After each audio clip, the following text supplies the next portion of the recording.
এই গাইডলাইন 1450 বছর পূর্বে নাজিল হয়ে গেছে, যার একটা ভার্সনের নাম হচ্ছে কোরআনুল করিম আর অপর অংশ হচ্ছে হাদিস। কোরআন যেটা সরাসরি আল্লাহ সুবহানাহু ওয়া তাআলার কথা, আর হাদিস কোনো সময় সেটাও আল্লাহ তাআলার কথা এবং মুহাম্মদ সাল্লাল্লাহু আলাইহি সাল্লামের মুখ নিঃসৃত বাণী। যে কোনো কাজ করার পূর্বে, ইবাদত করার পূর্বে, আমল করার পূর্বে সেই বিষয়ে জানা খুব জরুরি।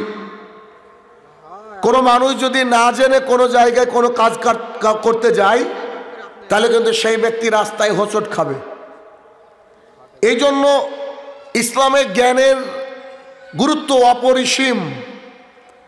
আল্লাহ সুবহানাহু ওয়া তাআলা এই পৃথিবী সৃষ্টি করার পর এক এক করে যখন মানব জাতিকে পাঠিয়েছিলেন, আল্লাহ সুবহানাহু ওয়া তাআলা যাকে তিনি প্রথম তৈরি করেছিলেন, তিনার নাম হচ্ছে আদম আলাইহিস সালাম।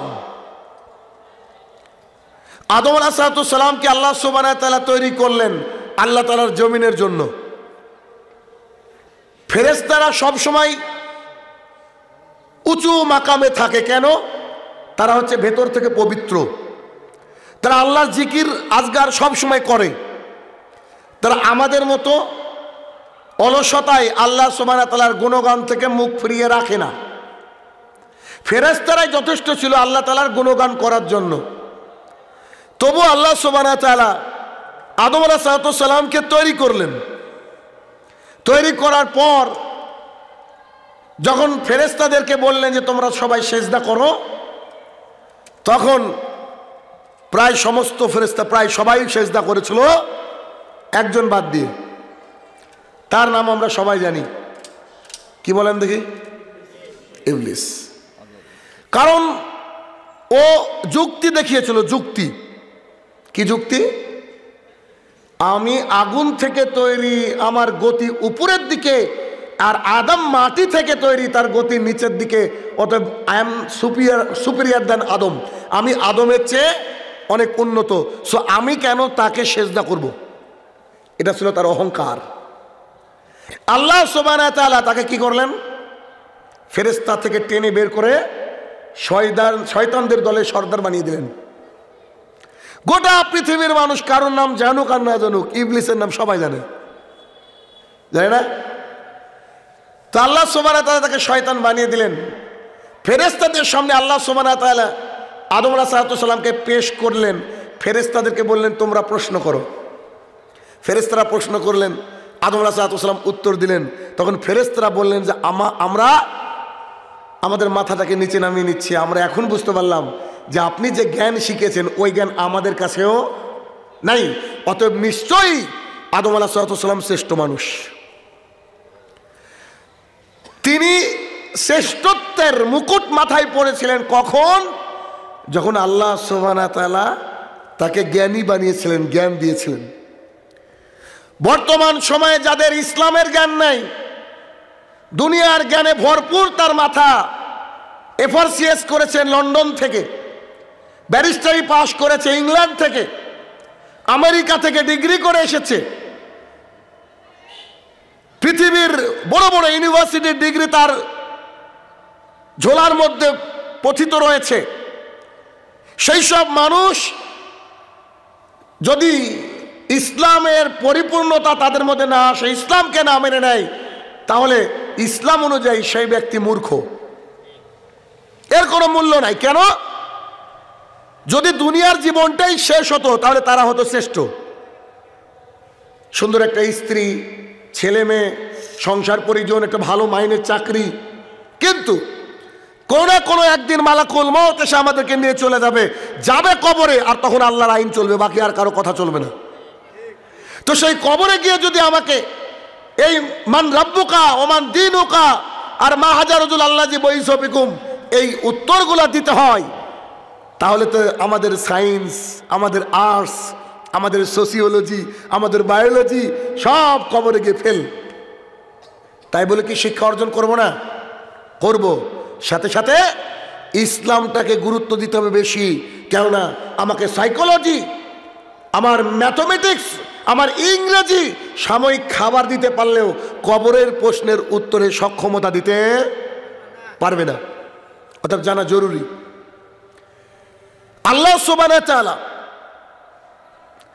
তার কাছে জ্ঞানের সাম্রাজ্য একেবারে গিয়ে সমাসীন। পৃথিবীর যত নলেজ আল্লাহ সুবহানাহু ওয়া তাআলার দেওয়া সামান্য একটু। পৃথিবীর সর্বশ্রেষ্ঠ নলেজ, সমস্ত কিছুর নলেজ যার কাছে রয়েছেন তিনি হচ্ছেন আল্লাহ সুবহানাহু ওয়া তাআলা। কেউ যদি জ্ঞানের বড়াই করে, কেউ যদি বলে আমি সব জানি, আল্লাহ সুবহানাহু ওয়া তাআলা তাকে ছেড়ে দেন না। এমনকি নবী রাসূলদেরকে আল্লাহ ছাড়েন না। জানেন সে ঘটনা? লম্বা ঘটনা শোনাবো আপনাকে আমি জ্ঞানের ব্যাপারে।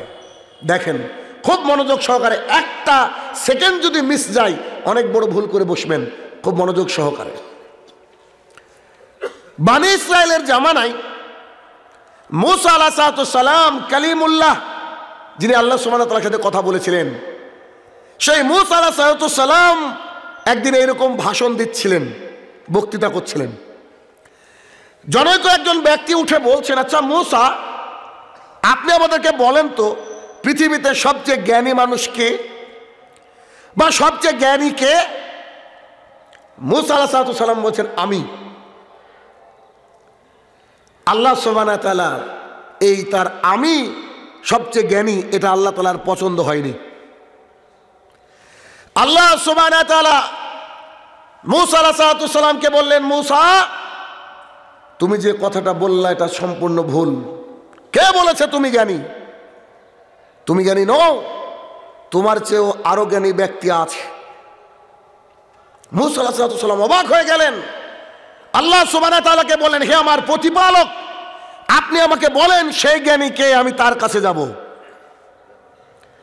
তখন আল্লাহ সুবহানাহু ওয়া তাআলার কাছে ফরিয়াদ করার পরে আল্লাহ সুবহানাহু ওয়া তাআলা বললেন, তুমি যাও, আরো একজন বিশেষ ব্যক্তি যার নাম হচ্ছে খিজির আলাইহিস সালাম, উনি তোমার চেয়ে জ্ঞানী। তখন বললেন, হে আমার প্রতিপালক, তাকে কি করে চিনবো, কোথায় গেলে তাকে পাবো? আল্লাহ সুবহানাহু ওয়া তাআলা বললেন, তুমি নদী থেকে সমুদ্র থেকে একটা মাছ ধরো, মাছটা তোমার ব্যাগের মধ্যে পুরে নাও, তুমি রাস্তার পর রাস্তা পাড়ি দাও, পাড়ি দাও, পাড়ি দাও, যখন গিয়ে দেখবা যে তোমার ব্যাগের মধ্যে আর মাছ নাই, দেখবা ওই আশেপাশে এই খিজির বসে আছে।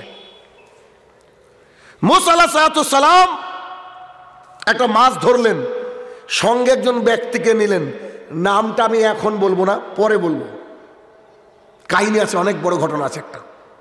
তিনি জনৈক ব্যক্তিকে সাথে নিলেন, সাথে নেওয়ার পর পথ চলতে শুরু করলেন। দীর্ঘ রাস্তা চলছেন চলছেন, আল্লাহ সুবহানাহু ওয়া তাআলার নির্দেশে এক পাথরের কাছে নদীর পাশে গিয়ে তিনি ক্লান্ত হয়ে গেলেন। তিনি বললেন, আমাদের একটু বিশ্রাম করা দরকার। মূসা আলাইহিস সালাম ঘুমিয়ে গেলেন, তার সঙ্গীও তার সাথে বসে পড়লেন, বিশ্রাম নিলেন। তিনি হঠাৎ করে খেয়াল করে দেখলেন তার সঙ্গী যে সেই মাছটা নড়তে নড়তে ব্যাগ থেকে বেরিয়ে সমুদ্রের মধ্যে দিয়ে চলে যাচ্ছে, আর যেই দিক দিয়ে চলে যাচ্ছে ওই দিক দিয়ে সুড়ঙ্গ হয়ে যাচ্ছে। আল্লাহ সুবহানাহু ওয়া তাআলা চারিদিকের পানিকে থামিয়ে দিচ্ছে, আর এই মাছটা সোজা চলে যাচ্ছে। সুবহানাল্লাহ, আল্লাহ সুবহানাহু ওয়া তাআলা কত বড় ইলম তার, তিনি ইলমের ভান্ডার, সমস্ত ইলম তার কাছে গিয়ে জমা হয়েছে। আল্লাহ সুবহানাহু ওয়া তাআলা সেই চারিদিকের পানিকে দাঁড় করিয়ে দিয়ে একেবারে সুড়ঙ্গের ন্যায় করে দিচ্ছেন। মাছটা যেই দিকে যাচ্ছে সেই দিকে পানি জোড়া লাগছে না, কি হচ্ছে, সুড়ঙ্গ হয়ে যাচ্ছে। আর এই হাদিস যখন বয়ান করছেন মুহাম্মদ সাল্লাল্লাহু আলাইহি ওয়াসাল্লাম এভাবে দেখাচ্ছেন যে এরকম সুড়ঙ্গ হয়ে যাচ্ছে, আল্লাহ রাসূল হাত দিয়ে দেখাচ্ছেন সাহাবায়ে কেরামকে। যেমন আমি শোনাচ্ছি, কারণ এটা তো আল্লাহ রাসূলের জামানার ঘটনা না, কত শত বছর আগের ঘটনা। আমি যেমন 1450 বছর আগে শোনাচ্ছি, আল্লাহ রাসূল তারও অনেক আগের ঘটনা তিনিও সাহাবীদেরকে বলছেন। তখন মূসা আলাইহিস সালাম ঘুম থেকে উঠে বললেন, চলুন আমরা রাস্তা চলি, আর আমার খিদে লেগেছে, একটু খাবারের ব্যবস্থা করেন। তখন তিনারা রাস্তা চলতে শুরু করলেন। চলতে চলতে চলতে দীর্ঘ রাস্তা পর বলছেন, ওহো, আপনাকে যে একটা কথা বলতে ভুলে গেছি। তো কি? ওই যে মাছটা ছিল আমাদের ব্যাগে, ওই মাছটা যেখানে আপনি বিশ্রাম নিচ্ছিলেন ওইখানে একটা নদীর মধ্যে সুড়ঙ্গ করে মাছটা চলে গিয়েছে। তখন মুসা আলাইহিস সালাম বলছে, আরে বাবা ওই জায়গায় তো আমি খুঁজছি, আমার আল্লাহ তাআলা বলেছে যেখানে মাছটা হারিয়ে যাবে সেখানে তুমি খিজির আলাইহিস সালামকে পাবা, আরে তুমি আমাকে আগে বলনি, মানে চলো চলো চলো চলো। তখন তারা যে রাস্তা ধরে এসেছিল পায়ের ছাপ, ওই ছাপ অনুযায়ী আবার আগের রাস্তায় ফিরে গেল। আগের রাস্তায় যাওয়ার পরে গিয়ে দেখছে একটা চাদর আবৃত একজন বয়স্ক মানুষ, চাদর দিয়ে ঢেকে, গ্রামের মানুষ যেমন হয় তিনি বসে আছেন। তিনি গিয়ে বলছেন আসসালামু আলাইকুম বা সালাম। তখন তিনি সালামের জবাব দিয়ে বলছে, সালাম আবার কোত্থেকে আসলো এখানে? এখানে আল্লাহ সালাম কে শিখালো? পাবলিক তো জানে না তখন এখানে সালাম কোথা থেকে আসলো। তো তিনি বলছেন আমি মুসা। তখন বলছে আপনি কি ওই মুসা, আল্লাহর নবী যিনি আল্লাহর সাথে কথা বলেছেন? বলছে জি আমি মুসা কালিমুল্লাহ। তখন তিনি বললেন বলুন কি দরকার? আপনার কাছে একটু জ্ঞান নিতে এসেছি, আপনার একটু সফর সঙ্গী হতে চাই। খিজির আলাইহিস সালাম বলছেন আপনার দ্বারা সম্ভব না আমার সাথে টিকে থাকা, আপনার দ্বারা সম্ভব না আমার সাথে টিকে থাকা, আপনি বিরক্ত হয়ে যাবেন, আপনি বাড়ি ফিরে যান। তখন বলছে না আমার সাথে, আপনার সাথে আমাকে একটু থাকতে হবে, দরকার আছে। যদি আপনি ধৈর্য ধারণ করতে পারেন তো থাকেন, আর নাহলে চলে যান। বুঝে আমি ধৈর্য ধারণ করলাম। তিনারা বলছেন আমরা তিনজনে মিলে এখন মুসা আলাইহিস সালাম জনৈক ব্যক্তিত্ব আর খিজির আলাইহিস সালাম বলছেন আমরা তিনজনে চলতে শুরু করলাম। মুসা আলাইহিস সালাম বলছেন আমরা চলতে শুরু করলাম, চলতে চলতে একটা নৌকা আসলো। এবার নৌকাতে আমাদের তিনজনকে দেখে বলছে আপনি খিজির না? মানে নবীকে চিনতে পেরেছে, আপনি খিজির না? তো জি, আচ্ছা আসেন আসেন আপনাকে পার করে দিই, আপনাদের টাকা পয়সা লাগবে না। এমন হয় কি হয় না? আমি একদিন কোনো এক কারণে এক বাসে উঠেছি, বাসে ওঠার পর দাঁড়িয়ে আছি, তো কন্ট্রাক্টর যিনি থাকেন তিনি এসে বলছেন আপনি শাহিনুর রহমান না? জি। তা আমি দেখলাম যে শাহিনুর রহমান না বলেছে ওর তো ভাড়া লাগবে না। তো বলছে আমি ভাড়া দিতে গেলাম, বলছে না এই বাসে আপনি আপনার জীবনে যতদিন চলবেন ততদিন ফ্রি। আমি সবাইকে ডাক দিয়ে দেখিয়ে দিচ্ছি, তার খালাসিকে তার ড্রাইভারকে সবাইকে, এ শাহিনুর রহমান। তা বললাম কেন ভাই? বলছে আপনি আমার গাড়িতে চলেছিলেন, আমার সৌভাগ্য। আমি বলছি আপনাদের মতো মানুষগুলো পীর বানায়, মজা করে বলেছে আর কি। তো এরকম আমাদেরকে অনেকে ভালোবাসে, ভাড়া নেয় না, ভালোবাসে এ আর কি। তো তিনারা বললেন যে আমরা আপনাদেরকে পার করে দেবো, কিন্তু কোনো অর্থ নেব না। আমরা যখন পার হয়ে গেলাম, যাওয়ার পরে দেখছি খিজিরের হাতে একটা কুঠার কি বলেন আপনারা? কুড়োল, একটা কুড়াল দিয়ে দেখছি যে নৌকা আমাদেরকে পার করে দিল ওই নৌকায় কুপিয়ে একটা পুরো অংশকে ছিদ্র করে দিল, তুলে দিল ওই যে পাটাতনকে। মেজাজ গরম মুসা আলাইহিস সালামের। আরে আশ্চর্য পাবলিক, আপনি একটু আগে ওয়াদা করেছিলেন, ভুলে গিয়েছেন যে আমি ধৈর্য ধারণ করতে পারবো, ভুলে গিয়েছেন। বুঝে আপনি আশ্চর্য লোক। আর যে কারোর রাগ হবে, যে লোকগুলো আমাদেরকে টাকা না নিয়ে আমাদেরকে এই পারে পার করে দিল, আপনি তার নৌকাটাকে জখম করে দিলেন, নষ্ট করে দিলেন, ডুবিয়ে দিলেন। আপনি কেমন মানুষ?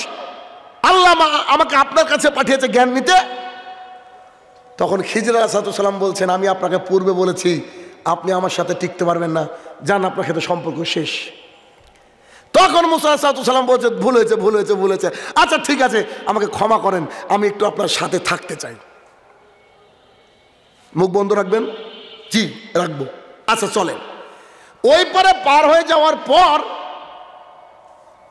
একটা গ্রুপ দেখলাম বাচ্চারা খেলাধুলা করছে, আর যে ছেলের সাথে সবাই খেলাধুলা করছে ওই ছেলেটাকে ধরে গলা টেনে ছিঁড়ে ফেললো, হত্যা করলো। এবার যিনি বর্ণনা করছেন সাইদ ইবনে জুবাইর, উনি বর্ণনা করার সময় এভাবে বলছেন, যেমন করে হাদিসে আসছে বলছি, তিনি হাত দিয়ে দেখালেন এরকম করে ছেলেটার গর্দান মটকে ছিঁড়ে দিলেন। মানে যিনি বর্ণনা করছেন হাদিস, উনি বলছেন এভাবে টেনে ছিঁড়ে দিলেন। মানে তিনার শক্তি কত ছিল ভাবেন, একটা মানুষকে ছিঁড়ে ফেলা। তখন মুসা আলাইহিস সালাম আবার রেগে গিয়েছেন যে আপনি তো আশ্চর্য লোক, ছোট একটা বাচ্চাকে আপনি এইভাবে হত্যা করতে পারলেন? ছি ছি ছি ছি, আল্লাহ আমাকে আপনার কাছে পাঠিয়েছে। তখন তিনি বলছে আমি আপনাকে আগে বলেছি যে আপনি ধৈর্য ধারণ করতে পারবেন না, আপনাকে বলিনি, আপনি সরেন এখান থেকে যান। তখন আমার ভুল হয়েছে, আপনি আমাকে ক্ষমা করে দেন, আমার ভুল হয়েছে, আপনি আমাকে ক্ষমা করে দেন। আমি আর এই ধরনের কাজ করব না। তখন বলছে ঠিক আছে, লাস্ট ওয়ার্নিং। কিছু দূর আমরা ওখান থেকে উঠলাম, যাওয়ার পরে দেখছি একটা এলাকা, যে এলাকার মানুষ আমাদেরকে চিনল কিন্তু কোনো আতিথেয়তা করলো না। কেমন? এই যে পাবনায় প্রোগ্রাম করতে আসলাম, পরে বছর বা কোনো এক সময় যদি আমি এই সাইড দিয়ে যাই, যে লোকগুলো আজকে আমাকে ডেকেছে, যে ভাইয়েরা আমার, সেই ভাইয়েরা আমি তাদের সাথে দেখা করলাম, কোনো কারণবশত দেখা হলো, সেই ভাইয়েরা যদি আমাকে এক কাপ চাও না খাওয়ায়, আমার কষ্ট লাগবে কি লাগবে না? তো বলছে যে তারা আমাদেরকে কোনো কিছু আতিথেয়তার জন্য ডাকলো না, খাবার দাবার দিল না, বরং আমরা চাইলাম তাও দিল না। তখন ওনাকে দেখছি একটা দেওয়াল প্রায় পড়ে যাবে অবস্থা, তিনি দেওয়ালটাকে মেরামত করে দিলেন। মুসা আলাইহিস সালাম বলছে, আশ্চর্য লোক আপনি, যারা আমাদেরকে খেতে দিল না, আতিথেয়তা করলো না, তাদের আপনি কাজ করে দিলেন। আরে কাজের বিনিময়টা তো ওরা খাবার দিতে পারতো। তখন তিনি বললেন যে তোমার সাথে আমার সম্পর্ক কাট, যাও, তোমার সাথে আমি থাকবো না। রাসূল সাল্লাল্লাহু আলাইহি ওয়াসাল্লাম এ জায়গায় বলছেন, একটা কথা বলে রাখি, এ পর্যায়ে এসে রাসূল সাল্লাল্লাহু আলাইহি ওয়াসাল্লাম বলছেন, যদি মুসা সেই দিন চুপ থাকতো, আমরা আরো অনেক কিছু জানতে পারতাম। রাসূল সাল্লাল্লাহু আলাইহি ওয়াসাল্লাম বলছেন যে যদি খিজিরের কাছে মুসা আলাইহিস সালাম আরো একটু চুপ থাকতে পারতেন, তাহলে অনেক ইলম কিন্তু আমরা তার কাছ থেকে পেতাম। আল্লাহ তাআলা আমাদেরকে আদ দিলেন না, এতটুকু হাদিস এতটুকু। তখন তিনি যখন চলে যাচ্ছেন, যে তুমি যাও চলে, তোমার আর দরকার নেই, তোমার সাথে আমার সম্পর্ক নেই, তুমি তিনবার এরকম করেছো যে আমি ধৈর্য ধারণ করবো, তারপর তুমি ধৈর্য ধারণ করোনি, তুমি এখন চলে যাও। তো তিনি চলে আসার সময় যখন আসছে, তখন তাকে ব্যাখ্যা বোঝানো হচ্ছে। ব্যাখ্যাটা বুঝেন, কি সুন্দর ব্যাখ্যা। এই জন্য কোনো কাজ দেখে হট করে মন্তব্য করা উচিত নয়। যে কেউ এটা ক্লান্ত থাকতে পারে, একটা মানুষ বাসে ওঠার পরেই ঘুমিয়ে গেছে, আপনার ঘাড়ে একটু মাথাটা পড়েছে, আপনি বলছেন যে তোমার এটা কি স্ত্রীর কাঁধ নাকি, তোমার মাথাটা আমার ঘাড়ে পড়বে। আছে না এরকম মানুষ? কে কখন কোন অবস্থায় থাকে কেউ বলতে পারে না ভাইয়ের আমার। এই জন্য চুপ থাকাটা বেটার। এই জন্য রাসূল সাল্লাল্লাহু আলাইহি ওয়াসাল্লাম একটা হাদিস আছে, ফালিয়াকুল খায়র আও লিয়াসমুত, if you want to say something say good thing, otherwise just keep your mouth shut. তোমাদেরকে যদি কিছু বলতে হয় ভালো বলো, নইলে চুপ থাকো। চুপ থাকাটা ইবাদত। কিন্তু আমরা বাঙালিরা চুপ থাকতে পারি না, ফেসবুকে ঢুকলেই বোঝা যায়। দেখেন না, এর বিরুদ্ধে ওর বিরুদ্ধে করে চুপ থাকতে পারে। হ্যাঁ, হক কথা বলার সময় এদিক ওদিক করে দেবে, হক কথা বলতে হবে। আসছি পরে। এবার দেখেন, তখন মুসা আলাইহিস সালামকে তিনি বুঝালেন, শোনো, আমরা যখন নৌকা পার হচ্ছিলাম, যে নৌকা আমাদেরকে বিনা মজুরিতে পার করে দিল, নিঃসন্দেহে সে আমার উপকার করেছে। তবে সে যে আমার উপকার করেছে এ কথা আমিও স্বীকার করি, কিন্তু সমস্যা কি জানো? এই নৌকাটা যে সাইড দিয়ে যাবে, ওই সাইডে একজন বাদশা আছে, জলদস্যুরা আছে, ওরা খুব খারাপ। ওরা যদি কোনো সুন্দর নৌকা পায়, সে নৌকাকে হাইজ্যাক করে নিয়ে চলে যায়। আর যে নৌকার মধ্যে একটা খুঁত থাকে, ডিফেক্ট থাকে, সেই নৌকাকে আর তারা নেয় না। এই লোকের আমি কাঠটা তুলে দিলাম, তুলে দেওয়ার কারণে নৌকাটা তাদের হাত থেকে বেঁচে গেল, ছিনতাইয়ের হাত থেকে। তবে এই লোক চাইলে আবার পরবর্তী সময় কাঠ লাগিয়ে নিয়ে নৌকাটা ফিট করে নিতে পারে। তখন মুসা আলাইহিস সালাম বলছে, হ্যাঁ সত্যি তো, কথা তো ঠিক। কিন্তু যখন আমি হাদিসটা বলছিলাম, মনে হচ্ছিল না অন্যায় করেছে। দেখেন, এই জন্য জ্ঞানীরা জ্ঞানের মতো কথা বলে। তখন বলছে, আচ্ছা আচ্ছা আচ্ছা, আমি এবার বুঝতে পেরেছি। দ্বিতীয় ব্যক্তি, ওই যে ছোট্ট বাচ্চাটা, উনি কি অপরাধ করলো? তো বলছে, ওই বাচ্চাটা ছিল কাফের, বড় হয়ে কাফের হতো, ওর মা বাবা ছিল মুমিন, অতএব এ বড় হয়ে তার মা বাবাকেও কাফের বানাতো, তাই আমি ছোটবেলায় ওকে সাইজ করে দিয়েছি। বুঝলেন কিনা? এটাও ভালো দিক। কেন বলেন তো ভালো দিক? মজার জায়গা আছে। বাচ্চা ছোটবেলায় মারা গেলে জান্নাতে যাবে যে কোনো বাচ্চা। আবার ও যদি বড় হয়ে যায়, 11 বছর পার হয়ে যায়, অর্থাৎ বালেগ হয়ে যায়, তখন যদি হিন্দু ইহুদি খ্রিস্টান হয়ে যায়, ওর থাকার জায়গা জাহান্নাম। বুঝতে পারছেন আমি কি বলতে চাইছি? মানে ও বেঁচে থাকলে ক্ষতিটা কি হতো বলেন তো? এক, ও নিজে কাফের হতো, ওর মা বাপকে হয়তো কাফের তৈরি করতো, তাহলে 3 জন জাহান্নামী হতো। আর এখন ও মেরে ফেললো, ওর মা বাপকে আল্লাহ চাইলে জান্নাতে দিবে, আর এ তো বাচ্চা বেলায় মারা গেল, এও জান্নাতি। সুবহানাল্লাহ বলবেন না? জ্ঞান কোথা থেকে আসে চিন্তা করেন। তারপরে বলেন আচ্ছা আচ্ছা আচ্ছা ঠিক আছে, সে না হয় বুঝলাম, ওই যে আপনি একটা দেওয়ালকে মেরামত করে দিলেন, বেঁকে যাচ্ছিল, এটা আবার কি কারণে করলেন? তো বলছে ওই দেওয়াল যে দেখছো ওর পাশে এতিমদের সম্পদ ছিল, ওইটা যদি ভেঙে যেত অনেক ক্ষতি হতো, তাই আমি এতিমদের উপকার করলাম, তার বিনিময়ে আমি আল্লাহর কাছে নেব। হাদিস কি দিয়ে বুঝাই আপনাকে আমি? এবার একজন ব্যক্তির নাম আমি গোপন করেছি এখানে, এ ব্যক্তির নাম পরে বলছি, আরো পরে বলবো, আরেকটু অন্যদিকে যাচ্ছি আমি। কোন দিকে? দেখেন, মুসা আলাইহিস সালাম যখন দিন রাত ফেরাউনকে দাওয়াতের কাজ করলেন, ফেরাউনের পাশে গেলেন, ফেরাউনকে বললেন এই তুই হেদায়েতের জন্য আল্লাহর কাছে দোয়া কর, আমি আল্লাহর নবী, তুই আমাকে মেনে নে, তুই এই কাজ এই কর সেই কর বলতে বলতে বলতে তিনি ক্লান্ত হয়ে গেলেন। দেখবেন আপনাদের এখানে অনেক মানুষ ঢাকায় চাকরি করে, কিন্তু যখন একটু বয়সটা বেড়ে যায় সবাই চায় তার নিজের মাতৃভূমিতে ফিরে আসতে, চায় কি চায় না? মুসা আলাইহিস সালাম চিন্তা করলেন এতদিন দাওয়াত দিলাম আমি আমার ভাই হারুন মিলে, এই লোক তো সোজা হলো না, আল্লাহ রাস্তায় আসলো না। তো তিনি সিদ্ধান্ত নিলেন তিনার নিজের বাপদাদার জায়গা ফিলিস্তিন, যে ফিলিস্তিন নিয়ে ঝামেলা চলছে, ওটা কারোর বাবার সম্পত্তি না, ওটা আপনার আমার বাবার সম্পত্তি। গোটা পৃথিবীর মানুষ যাই করুক না কেন ওটা আমাদের আসবে, আসবেই আসবে, যে যতই যাই করুক না কেন ওই বাইতুল আকসা আমাদের আমাদের ব্যাস। এই জন্য ওটার জন্য রক্ত ঝরানোর জন্য মুসলমানের তৈরি। বুঝতে পারেন না কেন? এবার বুঝবেন, এই ঘটনা শুনে আরো বুঝবেন যেটা কি জায়গা, ওটা কত বরকতপূর্ণ জায়গা। সবাই ওটাকে নেওয়ার চেষ্টা করবে গোটা দুনিয়া, কিন্তু কেউ পাবে না। ওটা আমরা জানি রহস্য, পাবো আমরাই, কিন্তু মারামারি করবে ওরা খালি খালি, বুঝেননি? এবার দেখেন মুসা আলাইহিস সালাম দেখলেন যে দাওয়াত দেওয়ার কাজ হয় না, ফেরাউনকে কতদিন দাওয়াত দেবো, তো নিজের বাড়ি ফিলিস্তিনের দিকে ফিরতে শুরু করলেন। তিনার সাথে তার সাথীরা যিনারা বানি ইসরায়েল ছিলেন, তার ভাই হারুন আলাইহিস সালাম ছিলেন, তিনারা চলে আসছেন মিশর থেকে। খুব নজর দিয়ে শুনতে হবে ঘটনা। আপনারা একটা কথা জানেন, এই কথাটা যে 100% মিথ্যাকে একটু বলে দিই, বলেন তো ফেরাউন কোন নদীতে ডুবে মারা গিয়েছে? সামনের লোক বলবেন নীল নদে। নীল নদে, আচ্ছা। এবার আমাকে বলেন রাজশাহী থেকে পাবনা আসতে কি যমুনা ব্রিজ পড়ে? এখন আমি শাহিনুর রহমান যদি আজকে এখানে বসে বলি আমি রাজশাহীতে ছিলাম, পাবনাতে গেলাম যমুনা ব্রিজ পার হয়ে, ভারতবর্ষের মানুষ যারা বুঝে না জানে না তারা বলবে মাশাআল্লাহ সুন্দর তো, কিন্তু কোন লোক যদি রাজশাহী বা পাবনার থাকে তো মনে মনে বলবে যে পাক্কা চিটার। বলেন, বলবে কি বলবে না? হাজারো আলেম আমাদের আল্লাহর জমিনে, হাজারো আলেম মিথ্যা কথা বলে, হাজারো আলেম দাড়ি টুপি নিয়ে মিথ্যা কথা বলে, অথচ পাবলিক কোনো কথাই বলে না, পাবলিক ধরেও না। কেন? পাবলিক অজ্ঞ, ধর্মের বিষয়ে অজ্ঞ, অন্য বিষয়ে উস্তাদ। এই স্টেজের উপরে বসে হাজারো মানুষ এই জাতির সামনে মিথ্যা কিচ্ছা কাহিনী বলে, অথচ তাদেরকে কেউ একটা কথা বলে না। যেদিন জাতি কথা বলা শুরু করবে সেই দিন আমাদের জাতি শুধরাবে, সেই দিন হক দিন পাবে। আমি আপনাকে কি দিয়ে বুঝাই? কবি নীরেন্দ্রনাথ চক্রবর্তীর একটা লেখা উলঙ্গ রাজা বলে একটা কবিতা আছে। কবিতার সারমর্মটা আছে এইরকম যে একটা রাজা বাড়ির থেকে বের হচ্ছে, সবাই হাততালি দিচ্ছে, সবাই তার স্তুতি স্তব গাইছে, অথচ রাজার পরনে কোনো পোশাক নেই।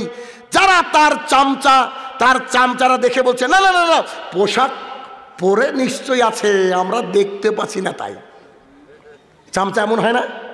পোশাক পরে আছে কিন্তু আমরা দেখতে পাচ্ছি না, তাই নিশ্চিত ওর গায়ে পোশাক আছে, হয়তো এমন মিহি পোশাক আমাদের চোখে ধরে না। ওরা হাততালি দিচ্ছে না না না ঠিক আছে। তখন কবি রাগ করে ক্ষোভ করে বলছে আজকে আমার সেই ছেলেটাকে দরকার যে বাচ্চা ছেলে দেখবেন সব হক কথা সঠিক কথা বলে দেয়। ও তো জানে না যে কে নেতা আর কে মন্ত্রী, ও তো জানে না কোনটা জেল আর কোনটা শুলি, ও একেবারে সরাসরি সঠিক কথা বলে দেয়। তো কবি বলছেন যে আজকে আমার একটা শিশু দরকার, ওই শিশুটা হয়তো ঘাস পাতা বালি সিমেন্ট নিয়ে খেলতে খেলতে বোধহয় হারিয়ে গেছে, ওই ছেলেটাকে খুব দরকার, যে ছেলেটা এসে রাজার দিকে তাকিয়ে বলবে রাজা তোর কাপড় কোথায়। কবিতার শেষ লাইন কি বলবে? রাজা তোর কাপড় কোথায়, এ কথা বলবে। আসলে কবি ওখানে বোঝাতে চেয়েছে যে এই ছেলেটা ছেলে না, এটা হচ্ছে মানুষের বিবেক। মানুষের বিবেকটা আজ হারিয়ে গিয়েছে। এই বাংলাদেশের জমিনে বক্তা স্টেজে ওঠার পর লাখো মানুষের সামনে লালন গীতি গাইছে। ওই ছোট্ট ছেলেটা বাংলাদেশে বড্ড দরকার, যে ছোট্ট ছেলেটা তাকে স্টেজের নিচ থেকে 10 লাখ মানুষের মধ্যে বলতে, আপনি গান গাইছেন মানে? আপনি নামুন স্টেজ থেকে, আপনি তাফসীর করতে গেছেন, তাফসীর করবেন, আপনি গান গাইছেন কেন? 31 নম্বর সূরা 6 নম্বর আয়াত গান হারাম, আর আপনি স্টেজের উপরে বসে লাখো মানুষের সামনে গান গাইছেন মানে? নামেন আপনি, নইলে আমার জুতা আপনার মুখ বরাবর যাবে। যেদিন এই কথা জাতি বলতে পারবে সেদিন সমাজ পরিবর্তন হবে, নইলে হবে না। আরেক বিয়াদব স্টেজের উপরে বসে ইন্ডিয়ান এক সিনেমার নায়িকার কথা বলে জাতিকে বলছে আল্লাহর নাম নিয়ে দেখো, ওকে জাতি মেনে নেয় কি করে? উলঙ্গ রাজার মতো ওই ছোট্ট বাচ্চাটাকে আমিও খুঁজছি, যেই বাচ্চাটা যখনই দেখবে কোরআন এবং সুন্নাহর বাইরে কোনো কথা বলছে তাকে ঘাড় ধরে স্টেজ থেকে নামিয়ে দিবে, নামিয়ে দিতে হবে, নাহলে তাহেরির মার্কেটে দেখে তাকে কি করে বলেন? দিন রাত শিরক কুফরি কথা শেখায়, আর আরেকটা পাশে লিপস্টিক হুজুর, ও আবার প্রেম ছাড়া মানে প্রেম বিশেষজ্ঞ, সব বাংলাদেশে পাওয়া যায় ভাই এগুলা। এইসব বিয়াদব শ্রেণীর মানুষ যখন দিন ইসলামের চর্চার জায়গায় গানকে চর্চা করে, আচ্ছা বলেন তো, হিন্দি গান যে ব্যক্তি বলবে বাংলাদেশের মানুষ, তাকে কি শোনা লাগবে নাকি এমনি মুখস্থ হবে? না শুনে মুখস্থ হবে। তিনি কতবার শুনেছেন ওই গানের সুরে গজল গাইছেন? আমি ইতিপূর্বে বলেছি, আবারও বলছি, কিয়ামত পর্যন্ত আল্লাহ হায়াত দিলে বলে যাব যে জাতিকে পরিবর্তন করতে পারে কোরআন এবং সুন্নাহ, কোনো গজল নয়। জাতিকে পরিবর্তন করতে পারে কোরআন এবং সুন্নাহ, কোনো আপনার ওই নয় যে যার মাধ্যমে কোনো লোকগাথার মাধ্যমে জাতি পরিবর্তন হবে না। আজকে হাজারো স্টেজে দেখা যাচ্ছে কে কোন সংগঠন করে, ওই সংগঠন নিয়ে বক্তৃতা, ওকে 30 মিনিট বক্তৃতা দিতে গেলে ও 20 মিনিট খালি সংগঠনের সুনাম করে। কোরআন এবং সুন্নাহকে সাইডে রেখে, আমি জানি এই কথাগুলা যখন জাতির সামনে যাবে আমাকে চরমভাবে গালি দিবে, কিন্তু আমি সত্যের সাথে মিথ্যাকে মিশ্রিত করতে রাজি নই। আমি বলেছি এখানে বসলে কোরআন এবং সুন্নাহ বলতে হবে, তবে তারা কি কোরআন সুন্নাহ বলে না? জি, তারা বলে, কিন্তু তার সংগঠনকে এতটাই গুরুত্ব দেয় মনে হয় যে আবু হুরায়রা হচ্ছে তার সংগঠনের দায়িত্ব বেশি। আরও এক গ্রুপ রয়েছে, এরকম রয়েছে, নিজের কেউ পরিবারকে তুলে ধরছে, কেউ তার প্রতিষ্ঠান সম্পর্কে 20 মিনিট কথা বলে। আশ্চর্য কথা, কে শুনতে চাইছে? আপনি বলেন আমার অমুক প্রতিষ্ঠান আছে, অমুক প্রতিষ্ঠান আছে, আচ্ছা বলেন না যে আপনার ছেলে মেয়েকে ভর্তি করেন, এতটুকু যথেষ্ট, এতটুকু যথেষ্ট। আপনি কথা বলতে গেলে 20 মিনিট প্রতিষ্ঠানের কথা বলেন, মানুষ শুনতে খেতে করেন এবং সুন্নাহ। আপনি কি শুরু করেছেন স্টেজে? এক শ্রেণীর লোক গজল, এক শ্রেণীর লোক মেসেজ ড্রপ করছে। আশ্চর্য দুনিয়া, আশ্চর্য দুনিয়া। মানে জলসার স্টেজটাকে, মাহফিলের স্টেজটাকে একেবারে রঙ্গমঞ্চ বানিয়ে রেখে দিয়েছে। এটা রঙ্গমঞ্চ নয়, এখান থেকে একেবারে নির্ভেজাল কোরআন এবং সুন্নাহর দাওয়াত হবে, বাদ বাকি আর কোনো কথা এখান থেকে বলা যাবে না। এর জন্য আপনাদেরকে সচেতন হতে হবে, আপনাদেরকে পড়াশোনা করতে হবে, যে উপর থেকে যদি কোনো আজে বাজে কথা হয় আপনাকে দাঁড়ান, আপনি এটা রেফারেন্স দেন, দলিল দিতে পারলে কথা বলবেন, নাহলে কথা বলবেন না। আমরা আপনার করে গান শুনতে আসিনি, গান শোনার জন্য রুনা রাইলে আসে। এন্ডকি সত্য মরেই গেল, বলতে পারবেন কি পারবেন না? পারবেন না। যতদিন আপনারা সচেতন হচ্ছেন ততদিন এই যে ইনকামি বক্তা, এদেরকে আটকাতে পারবেন না। এদের স্টেজে উঠে একটাই টার্গেট থাকে, কি করে ভাইরাল হওয়া যায়, ব্যাস এটুকুই, ব্যাস এটুকুই। কারণ আমি সাক্ষী, আমার একজন স্টুডেন্ট বলছে আমার কিন্তু অমুক সাহেবের বক্তৃতা খুব ভালো লাগে।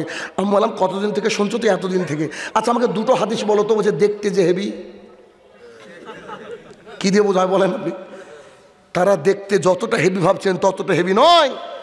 এই যে ইউটিউবাররা আছে না, এরা লিপস্টিকও লাগাতে পারে, চুনো পাউডারও লাগাতে পারে, সব এডিটিংয়ের কামাল। যখন এমনি লাইভে আসে তখন কিন্তু আসল চেহারা পাওয়া যায়। অরিজিনাল কি, অরিজিনাল চেহারা খুব পাওয়া মুশকিল। অতএব জাতির সামনে কথা বলতে গেলে হক কথা বলতে হবে। কেন আজকে এখানে যতজন লোক হয়েছেন সবাই বললেন যে কি নীল নদে ডুবেছে, বললেন তো? হ্যাঁ, বসেন বসেন। নীল নদে ডুবেছে বললেন, তার মানে বুঝতে হবে যে রাজশাহী থেকে পাবনা পর্যন্ত যমুনা সেতু নাই। যেমন আমি যদি বলতাম যে যমুনা সেতু হয়ে আসছি, নিশ্চয়ই কেউ না কেউ বলতেন না ভাই ভুল হলো, আপনি যমুনা সেতু না অন্য কিছু বলতে পারতেন, ঠিক না? কথা বুঝলেন কিনা আমার? এবার আপনাকে বুঝাই, আজকের পর থেকে মিশর থেকে ফিলিস্তিন পর্যন্ত রাস্তাটা আপনার এমন মুখস্থ হবে, আল্লাহর কসম করে দায়িত্ব নিয়ে বলছি, এখান থেকে পাবনা চাটমোহরের রাস্তা অত ইজি না। এখন মুখস্থ করাবো আপনাকে, দেখেন একটু খেয়াল করেন কেমন। দেখেন এইটা হচ্ছে মিশর। এটা কি? মিশর। মিশর থেকে বেরিয়ে যে নদীটা পড়ে সেই নদীর নাম হচ্ছে রেড সি, লোহিত সাগর। কি সাগর? সবাই বলেন কি সাগর?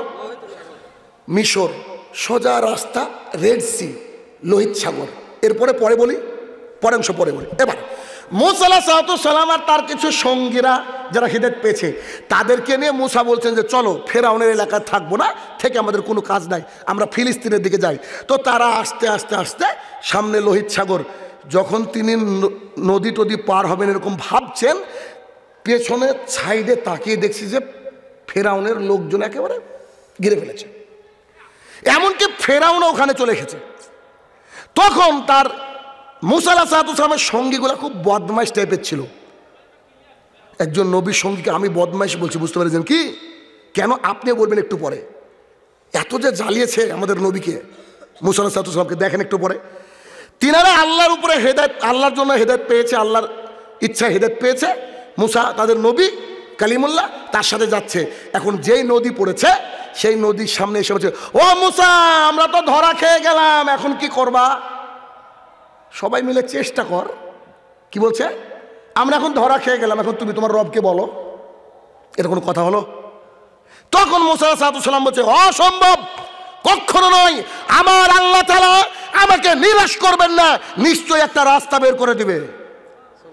শুনুন, এখানে আপনাকে একটা ছোট্ট কথা বলে দিই। মুসা আলাইহিস সালাম দেখলেন সত্যি কোনো রাস্তা নেই, চারিদিকে শত্রু, সামনে নদী, যে নদী পার হওয়ার মতো নৌকা নেই। তারপরও তিনি আল্লাহর উপরে তাওয়াক্কুল করেছেন। আল্লাহর কসম করে বলছি, আজকেও যদি আমরা ওইভাবে আল্লাহর উপরে তাওয়াক্কুল করি, আল্লাহ আমাদেরকে রাস্তা বের করে দেবে ইনশাল্লাহ। কিন্তু আমাদের তাওয়াক্কুল নাই, ঠিক না? এবার দেখেন, তিনি বলেন অসম্ভব, আমার আল্লাহ আমাকে একা ছাড়বে না, নিশ্চিত আমাকে সাহায্য করবেন। তখন আল্লাহ সুবহানাহু ওয়া তাআলা বলেন, মুসা, জি আমার প্রতিপালক, এই যে শুনছি, বলেন বলেন, তোমার হাতে কি গো ওটা? ওই যে লাঠি, কি করো? কি আর করবো, ছাগলকে পাতা টাতা পেড়ে দিই, ঘুমাই ইত্যাদি। লাঠিটা মারো তো। বলছে নীলনদ, হ্যাঁ যমুনা সেতু এদিকে নাই, লোহিত সাগর, মারো লোহিত সাগরে। লোহিত সাগরে যেই লাঠি মেরেছে, পানিতে কোনোদিন কোনো কিছু ঢিল টিল ছুঁড়ে দেখেছেন? পানিটা এইভাবে উঁচু হয়ে যায় না? আল্লাহ সুবহানাহু ওয়া তাআলা তার লাঠির আঘাতে এইভাবে দুই দিকের পানি ভাঁজ হয়ে গেল, মিডিল দিয়ে সুন্দর একটা রাস্তা তৈরি করে দিলেন। সুবহানাল্লাহ, বাড়িতে গিয়ে বলবেন। যখন রাস্তা তৈরি হয়ে গেল, মুসার সাথীরা খুব খুশি, বলছেন যে চলেন চলেন, এ দেখেন রাস্তা দিয়েছেন আল্লাহ তাআলা। এখন মুসা আলাইহিস সালাম সামনে আর তার লোকজন পিছনে, মহা আনন্দ, আল্লাহ আমাদেরকে বাঁচিয়েছেন। তিনারা রাস্তা পার হয়ে গিয়ে একটা চরে উঠেছিলেন, সেই বিশাল মরুভূমি, সেই বিশাল চর, সেই চরের নাম হচ্ছে সিনাই মরুভূমি। কি মরুভূমি? সিনাই মরুভূমি। আবার একবার, মিশর, লোহিত সাগর, চরের নাম সিনাই। আমি পরে মুখস্থ করে দিচ্ছি, 1 মিনিটে মুখস্থ হবে ইনশাআল্লাহ। দেখেন, তিনারা ওখানে উঠলেন। এবার ফেরাউন দেখছে, আরে সমুদ্রের মধ্যে, নদীর মধ্যে যে রাস্তা, শত্রু পেয়েছি সামনে, ছাড়া যায়? ফেরাউন তার লোকজনকে বলছে, চল চল চল চল চল, নাম একে একে। ফেরাউন আগে নেমেছে, লোকজন নেমেছে। তখন আল্লাহ সুবহানাহু ওয়া তাআলা মুসার সাথীরা যখন উঠে পড়েছে, আল্লাহ তাআলা পানিকে বলছে যে জোড়া লেগে যাও। তখন পানি চারিদিক থেকে জোড়া লেগে যাচ্ছে, এক জায়গায় হয়ে গেছে। তখন সবাই ডুবে ডুবে মরছে। তখন ফেরাউন বলছে, আমি মুসার রবের প্রতি ঈমান আনলাম। তাও বলছে আল্লাহর প্রতি আনলাম না, কি মুসার রবের প্রতি। আল্লাহ তখন কি বলবে? টাইম ইজ ওভার, শেষ। মৃত্যুর ঘড়ঘড় যখন উপস্থিত হয়, আল্লাহ সুবহানাহু ওয়া তাআলা কারুর তওবা কবুল করেন না। এটা মাথায় রাখেন, তওবা আগে হবে। অনেক আছে না, কিছু শয়তান মানুষ বলে মরার আগে তওবা করব। তো তুমি কি মালাকুল মতের সাথে কন্ট্যাক্ট আছে নাকি তোমার? কবে আসবে জানবা নাকি তুমি? তখন মুসা আলাইহিস সালাম পার হয়ে গেলেন সঙ্গী সাথী নিয়ে। ফেরাউন আর তার লোকজন ডুবে মরল লোহিত সাগরে। তারা উঠলেন সিনাই ওই এর উপরে, কি বলবো, সমুদ্র, নদীর চর বা সমুদ্রের চরের উপরে। হাঁটতে হাঁটতে কিছুক্ষণ পর বলছে যে মুসার সঙ্গীরা, কেন শয়তান বলেছি শুনবেন এবার। ও মুসা, বলো, তোমার আল্লাহকে বললো খাবার পাঠাতে। বলেন, এগুলো সহ্য নেবে কারুর? তুমি তোমার মাবুদকে বলো না, আল্লাহকে বলো না খাবার দিতে? মুসা আলাইহিস সালাম আল্লাহর কাছে দোয়া করলেন, আল্লাহ সুবহানাহু ওয়া তাআলা আকাশ থেকে খাবার পাঠালেন। কি খাবার? দুটো নাম ছিল, কে বলতে পারে? সালোয়া ও মান্না।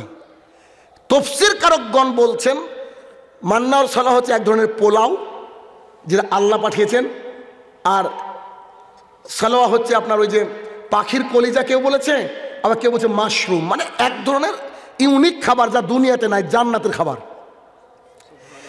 জান্নাতের খাবার পাওয়ার পরেও কি লোক বিয়াদব হতে পারে? তারা খেতে থাকলো খেতে থাকলো খেতে থাকলো, খেতে থাকার পর একদিন মুসা আলাইহিস সালাম বলছে হারুনকে, ভাই তুমি আমার লোকজনকে একটু দেখে রাখো, আমি একটু পাহাড়ে যাব, আমার আল্লাহর সাথে কথা আছে, আল্লাহর সাথে কথা আছে। তখন বলছে আচ্ছা ঠিক আছে, আমি তোমার জাতিকে দেখে যাচ্ছি, তুমি যাও। ওই যে পাহাড়ে উঠেছিলেন সেই পাহাড়ের নাম হচ্ছে, কে বলতে পারে? তুর। এবার আপনাকে মুখস্থ করে দিই, অতুর ইওয়াসিনিন পড়েন না? তাহলে কি সিনাই মরুভূমির উপরে কি পাহাড়? তুর পাহাড়। আরো একবার আমার বক্তৃতা মুখস্থ করে বাড়ি যেতে হবে, বুঝলেন না? এটা মিশর, আসার রাস্তা লোহিত সাগর, পার হয়ে যে চর সিনাই মরুভূমি, ওই মরুভূমিতে যে একটা পাহাড় যাকে সুরমা পাহাড় বলে মানুষ, ওইখানে তো মুসা বলেছিল আল্লাহ তোমাকে আমি দেখবো, আল্লাহ তো অজ্ঞান করে দিয়েছিল, বুঝেন না? মুসা আলাইহিস সালাম আল্লাহর কাছে 40 দিন থাকলেন, আল্লাহর কাছে নয়, আল্লাহর ধ্যানে, আল্লাহর ইবাদতে, ওই সিনাই মরুভূমির উপরে, ওই তুর পাহাড়ের উপরে। তুর পাহাড়ের উপরে থাকলেন, আল্লাহ সুবহানাহু ওয়া তাআলা আকাশ থেকে নাজিল করে দিলেন তাওরাত। যেমন কোরআন তেমন আল্লাহ কি দিলেন? তাওরাত। ওটাও একটা কিতাব। তাওরাত পেয়েছেন, তিনি রাসূল হয়েছেন, আল্লাহর তরফ থেকে ফরমান জারি হয়েছে, তিনি তাওরাতকে নিয়ে চলে আসছেন। 40 দিন পর এসে দেখছে তার জাতি বাছুর পূজা করতে শুরু করেছে। কেন? শয়তান বলেছে, বুঝতে পারছেন? ইউটিউবারও তো কাটিং করে চালিয়ে দেয়, পরে বলছে শাহিন রহমান শয়তান বলেছে মুসা সঙ্গীদেরকে। এবার বুঝেন, মাত্র 40 দিন বাড়িতে নাই, সবাই একটা বাছুরকে পেয়েছে, পুজো করতে শুরু করেছে। মুসা আলাইহিস সালাম এসে হারুন আলাইহিস সালামের দাড়ি ধরে টান মেরে বলছে, তোকে কি বললাম? কোরআনে একটাই শুধু দাড়ির কথা এসেছে, এইটা। তিনি তার ভাইয়ের দাড়ি ধরে টান মারলেন, এই তুই করেছিস কি রে? চি চি চি চি, আল্লাহ নাফরমানি করেছিস, যে আল্লাহ খাবার পাঠিয়েছে, যে আল্লাহ ফেরাউন থেকে বাঁচিয়েছে, পৃথিবীর সবচেয়ে খতরনাক মানুষ, আর তুই করেছিস কি? তখন ও বলতে লাগলো, ভাই আমি বলেছি শুনেনি। একজন পাবলিক তার কথা শুনবে? এই যে আপনারা মাহফিল করেছেন, যদি বলেছেন দোকানপাট বসাতে দেবো না, খেলনার দোকান ইত্যাদি দোকান বসাতে দেবো না, দেখবেন গ্রামের অধিকাংশ মানুষ বলবে যে আমরা বসাতে দেবো, মানে বেশিরভাগ মানুষই তো খারাপ দুনিয়ার, ঠিক না? খেয়াল করে দেখবেন, অভিজ্ঞতা থেকে বলছি। আচ্ছা এবার দেখেন তো, তখন মুসা আলাইহিস সালাম খুব বিব্রত হয়ে গেলেন। আরে এতদিন যারা আমার মুজিজা দেখলো, এত ঘটনা দেখলো, আল্লাহ এরকম করে সব দেখলো, কিন্তু এই জাতি তো খুব শয়তান, কি করা যায়, কি করা যায়? তখন তিনি বললেন যে ভাইয়ের আমার, এভাবে আমরা এখানে থাকবো না, এক কাজ করো, চলো সবাই আমরা যুদ্ধ করি, ফিলিস্তিনকে, আমার বাপদাদার জমি, ফিলিস্তিনকে বিজয় নিয়ে নেব। ফিলিস্তিনে কি করব? বিজয় নিলে আমরা স্বাধীন, ওখানে আমরা চলবো, অসুবিধা নেই। তখন কি বলেছিল জানেন? বলছে তুমি আর তোমার আল্লাহ যুদ্ধ করবা। জানি না আপনাদের মেজাজ কেমন আছে, আমি যদি হতাম না তো ওদের ভাগ্যে খারাপ থাকতো, বুঝলেন? সহ্য করা যায় বলেন দেখি? নবীদেরকে আল্লাহ কত ধৈর্য দিয়েছিল ভাই, এটা ধৈর্যের জায়গা। বলছে তুমি আর তোমার আল্লাহ যুদ্ধ করো, আমরা যাব না সব তোমার যুদ্ধে। এবার তিনি রেগে গেলেন, আল্লাহর কাছে হাত তুলে বলেন, হে আমার প্রতিপালক, আমি আমার জাতিকে আর বুঝাতে পারছি না, তুমি কি করবা করো। আল্লাহ সুবহানাহু ওয়া তাআলা মুসা আলাইহিস সালামের সঙ্গীকে 40 বছর যাবত ওই মরুভূমির মধ্যে এমন শাস্তি দিলেন যে ওরা মরুভূমির বাইরেও যেতে পারবে না, কিছু করতে পারবে না, পাগল হয়ে খালি ঘুরে বেড়েছে 40 বছর। কতদিন? 40 বছর। 40, এটা আবার কোন ধরনের শাস্তি চিন্তা করেন, আল্লাহ কত শাস্তি দিতে পারে। 40 বছর যাবত তারা কি করলো? ওখানে ঘোরাফেরা করলো, কাহিনী আমি কোথা থেকে কোথা আনছি, ঘটনা আছে। তখন মুসা আলাইহিস সালাম আর একজন ব্যক্তি আর তার ভাই চলে গেলেন। চলে যাওয়ার পর মুসার সাথে যে সঙ্গীটা চলে গিয়েছিলেন, সে সঙ্গীটা গিয়েছিলেন তখন মুসা আলাইহিসসালাম ইন্তেকাল করলেন, তিনি মারা গেলেন। রাসূল সাল্লাল্লাহু আলাইহি ওয়াসাল্লাম বলছে, আমি যদি আজকে ফিলিস্তিনে দাঁড়িয়ে থাকতাম তাহলে আমি তোমাদেরকে আমার ভাই মুসার কবর দেখাতাম। আর মুসা আল্লাহর কাছে দোয়া করেছিলেন, আল্লাহ আমার কবরটা যেন ফিলিস্তিনের যে বাইতুল আকসা মসজিদ আছে না, ওই মসজিদ থেকে ঢিল ছুঁড়া দূরত্বে হয়। আজকেও মুসা আলাইহিস সালামের কবর ওইখানে আছে। যিনি মুসা আলাইহিস সালামের সাথে চলে গিয়েছিলেন, আগের ঘটনা খেয়াল করেন, তিনার নাম ছিল ইউসা ইবনে নুন, যার নাম আমি এতক্ষণ গোপন করেছিলাম। কি নাম ছিল? ইউসা ইবনে নুন। তাজ্জব, গায়ের লোম দাঁড়িয়ে যাওয়ার মতো ঘটনা। এবার দেখেন, ইউসা ইবনে নুন যখন মুসা আলাইহিস সালাম মারা গেল, তিনি আবার ফিরে আসলেন এই পাগল লোকদের কাছে যাদেরকে আল্লাহ আযাব দিয়েছে। 40 বছর আল্লাহর আযাবে এবার সাইজ হয়ে সোজা হয়েছে। এখন ইউসা ইবনে নুন এসে বলছে, এখন কি যুদ্ধ করা যাবে? বলছে আমরা রেডি। বুঝলেন না? এই জন্য দেখবেন অনেক মানুষ বিপদে পড়লে নামাজ পড়তে যায়, ওর বাপ মরেছে 1 সপ্তাহ, কি নামাজি বাপরে বাপ, মানে তাহাজ্জুদও পড়ে, 1.5 সপ্তাহ পর আর নাই। এরকম বিয়ে আছে না? নাই, নিশ্চিত আছে। ইউসা ইবনে নুন তখন জাতিকে নিয়ে বললেন, চলেন আমরা ফিলিস্তিনকে বিজয় করব। সেই ইতিহাস পৃথিবীতে ইতিহাস হয়ে আছে। যুদ্ধ চলছে, যুদ্ধ চলছে, তুমুল যুদ্ধ চলছে। যুদ্ধ চলতে চলতে চলতে চলতে চলতে মুসলমানরা প্রায় বিজয় লাভ করবে, প্রায় বিজয় লাভ করবে। কিন্তু দুঃখের বিষয় কি জানেন? যুদ্ধ চলেছিল শুক্রবারে, শুক্রবারের পরের দিন হচ্ছে শনিবার। শনির দিনে, শনিবার হচ্ছে যুদ্ধ করা যায় না খ্রিস্টান ইহুদির মতে। যখনই যুদ্ধ করা যাবে না, ওরা আবার নাটক করে বলবে যে যুদ্ধ আবার গোড়া থেকে শুরু হবে, এই বিজয় আর হবে না। তখন ইউসা ইবনে নুন আল্লাহ তাআলার কাছে দোয়া করলেন, হে আমার প্রতিপালক, যুদ্ধে আজকে মাগরিবের আগে জিততে হবে। কেন? মাগরিবের পরে কিন্তু বার চেঞ্জ হয়, জানেন তো, ইসলামিক অনুযায়ী। আর আমাদের রাত 12টার পর। হে আমার প্রতিপালক, আজকে আমাদেরকে জিততে হবে। তিনি আসরের আশপাশে দোয়া করছেন, আজকে যদি না জিতি, আগামীকালকে আসলে আমরা হেরে যাব, আমাদের বাপদাদার জমি বাইতুল মুকাদ্দাস আমরা পাবো না। হে আমার প্রতিপালক, আপনি আমাদেরকে সাহায্য করেন। পৃথিবীর ইতিহাসে প্রথমবার আল্লাহ সুবহানাহু ওয়া তাআলা সূর্যকে থামিয়ে দিয়েছিলেন। সুবহানাল্লাহ বিহামদিহি। এই ব্যক্তির নাম আমি কেন গোপন রেখেছিলাম এই জন্য বলি, তিনি কত বড় বিখ্যাত ব্যক্তিত্ব ছিলেন, যার জন্য আল্লাহ সুবহানাহু ওয়া তাআলা সূর্যকে দাঁড় করে দিয়ে বলছে আজকে মাগরিব হবে না, যতক্ষণ না মুসলমানরা জিতবে। আমি আল্লাহ তাআলা সূর্যকে দাঁড় করে দিলাম, আসর থেকে মাগরিব হবে না, তোমরা যুদ্ধ করো। যুদ্ধ করতে করতে করতে মুসলমানরা যখন বিজয় লাভ করলো, বাইতুল মুকাদ্দাসকে বিজয় জিতে গেল, তখন তারা আল্লাহর কাছে শুকরিয়া আদায় করলো, আল্লাহ তাআলা মাগরিব করে দিলেন। সুবহানাল্লাহ বিহামদিহি। খিজির আলাইহিস সালামের কাছে যে 2 ব্যক্তি গিয়েছিলেন, তার এক ব্যক্তির নাম হচ্ছে মুসা আলাইহিস সালাম, আর আরেক ব্যক্তির নাম হচ্ছে ইউসা ইবনে নুন। বুঝতে পেরেছেন?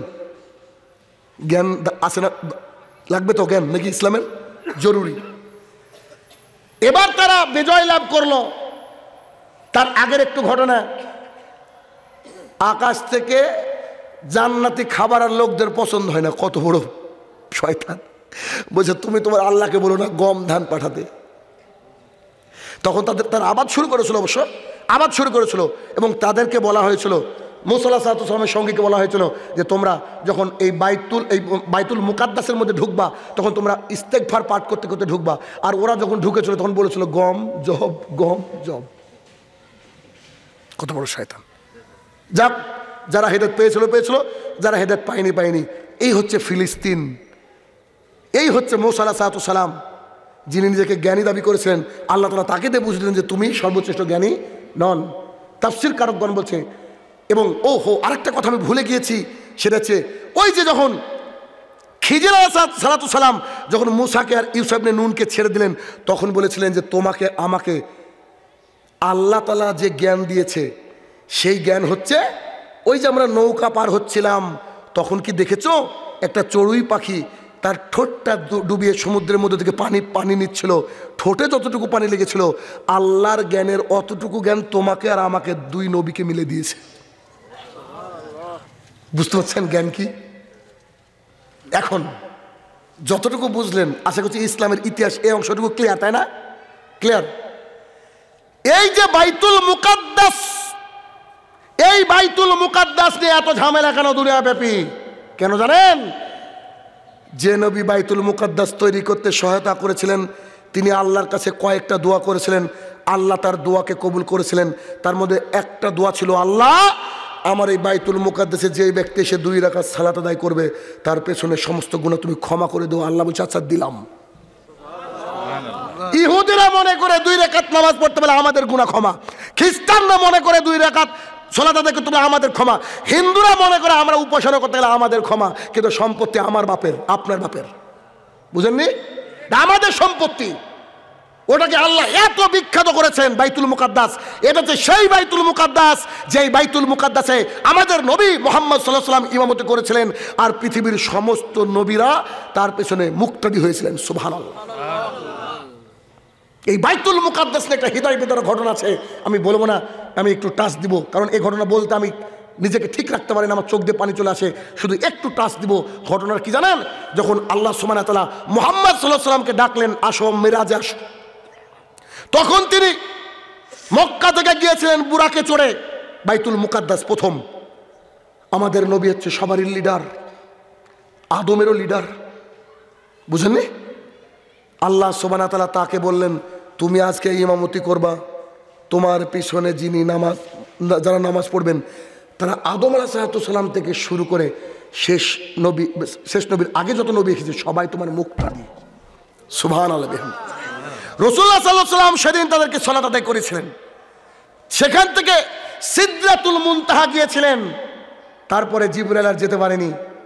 তখন আল্লাহ সুবহানাহু ওয়া তাআলার কাছ থেকে তিনি 3টে উপহার নিয়ে এসেছিলেন। 1, 5 ওয়াক্ত সালাত, 50 ওয়াক্ত সালাত এনেছিলেন। আমার বান্দা যদি 5 ওয়াক্ত সালাত আদায় করে আমি আল্লাহ তাআলা 50 ওয়াক্তের নেকি দিব। আল্লাহ রাসূল বলছেন যে আল্লাহ তাআলা এটা বলেছেন। 2, সূরা বাকারার শেষের 2 আয়াত এনেছিলেন। 3, যে ব্যক্তি শিরক করবে না সে ব্যক্তির জান্নাতের সার্টিফিকেট নিয়ে এসেছিলেন রাসূল সাল্লাল্লাহু আলাইহি ওয়াসাল্লাম। তো এই বাইতুল মুকাদ্দাস একটি স্মৃতি বিজড়িত। বেশিরভাগই নবী রাসূলকে আল্লাহ তাআলা বাইতুল মুকাদ্দাসের আশপাশে পাঠিয়েছে। এই বাইতুল মুকাদ্দাস উমর ইবনুল খাত্তাব রাদিয়াল্লাহু আনহু জামানায় আরো একবার দখল হয়েছিল, আর নিশ্চিত আমাদের জামানাও ইনশাআল্লাহ দখল হবে, এটা মাথায় রাখেন। কোন বাইতুল মুকাদ্দাস জানেন? যেই বাইতুল মুকাদ্দাসে দাঁড়িয়ে আপনি শুনলে আপনি অবাক হয়ে যাবেন। যেদিন দাজ্জাল বেরিয়ে যাবে, 40 দিনে গোটা পৃথিবী ঘুরবে, দাজ্জাল একবারে মানুষকে জান্নাত আর জাহান্নাম 2 হাতে নিয়ে ঘুরছে, ঠিক এমত অবস্থায় এই বাইতুল মুকাদ্দাসে আসরের সালাত বা কোনো একটা সালাত হবে। এমত অবস্থায় আল্লাহ সুবহানাহু ওয়া তাআলা ঈসা আলাইহিস সালামকে আকাশ থেকে পাঠিয়ে দিবেন। তিনি মারা যাননি, তিনি জীবিত। তিনি এই বাইতুল মুকাদ্দাসের ডান পাশের সাদা মিনারের উপরে নামবেন। সুবহানাল্লাহ বিহামদিহি। আল্লাহ তাআলা এইভাবে বয়ান করে গিয়েছেন যে মিনার ওখানে সাদা থাকবে, তিনি নামবেন, সবাই তাকে দেখে বলবে ইনি তো আমাদের ইমাম, ইনি তো সালাত আদায় করাবেন। কিন্তু না, একজন ব্যক্তি অচেনা, তাকে কেউ চিনে না, সবাই তিনি এসে বলবেন আমাদের আজকের ইমাম হচ্ছে ইমাম মাহাদি। সেখানে মানুষ চিনবে। আর এখন বাংলাদেশ থেকে ইমাম মাহাদি দাবি করা হয়। ইমাম মাহাদি যে ইমাম মাহাদি, তিনি ইমাম মাহাদি হওয়ার আগ পর্যন্ত উনি জানবেনই না যে আমি ইমাম মাহাদি। তিনি কাবার মধ্যে দাঁড়িয়ে থাকবেন, লোকজন এসে তার কাছে বায়াত করে বলবে আপনি মাহাদি, আপনি মাহাদি। উনি তো তাজ্জব, উনি জানেনই না। আর আমরা বলি যে সৌদি আরবে ইমাম মাহাদি ধরা পড়েছে, বাংলাদেশে চিটাগাঙ্গে ধরা পড়েছে, কত পাবলিক।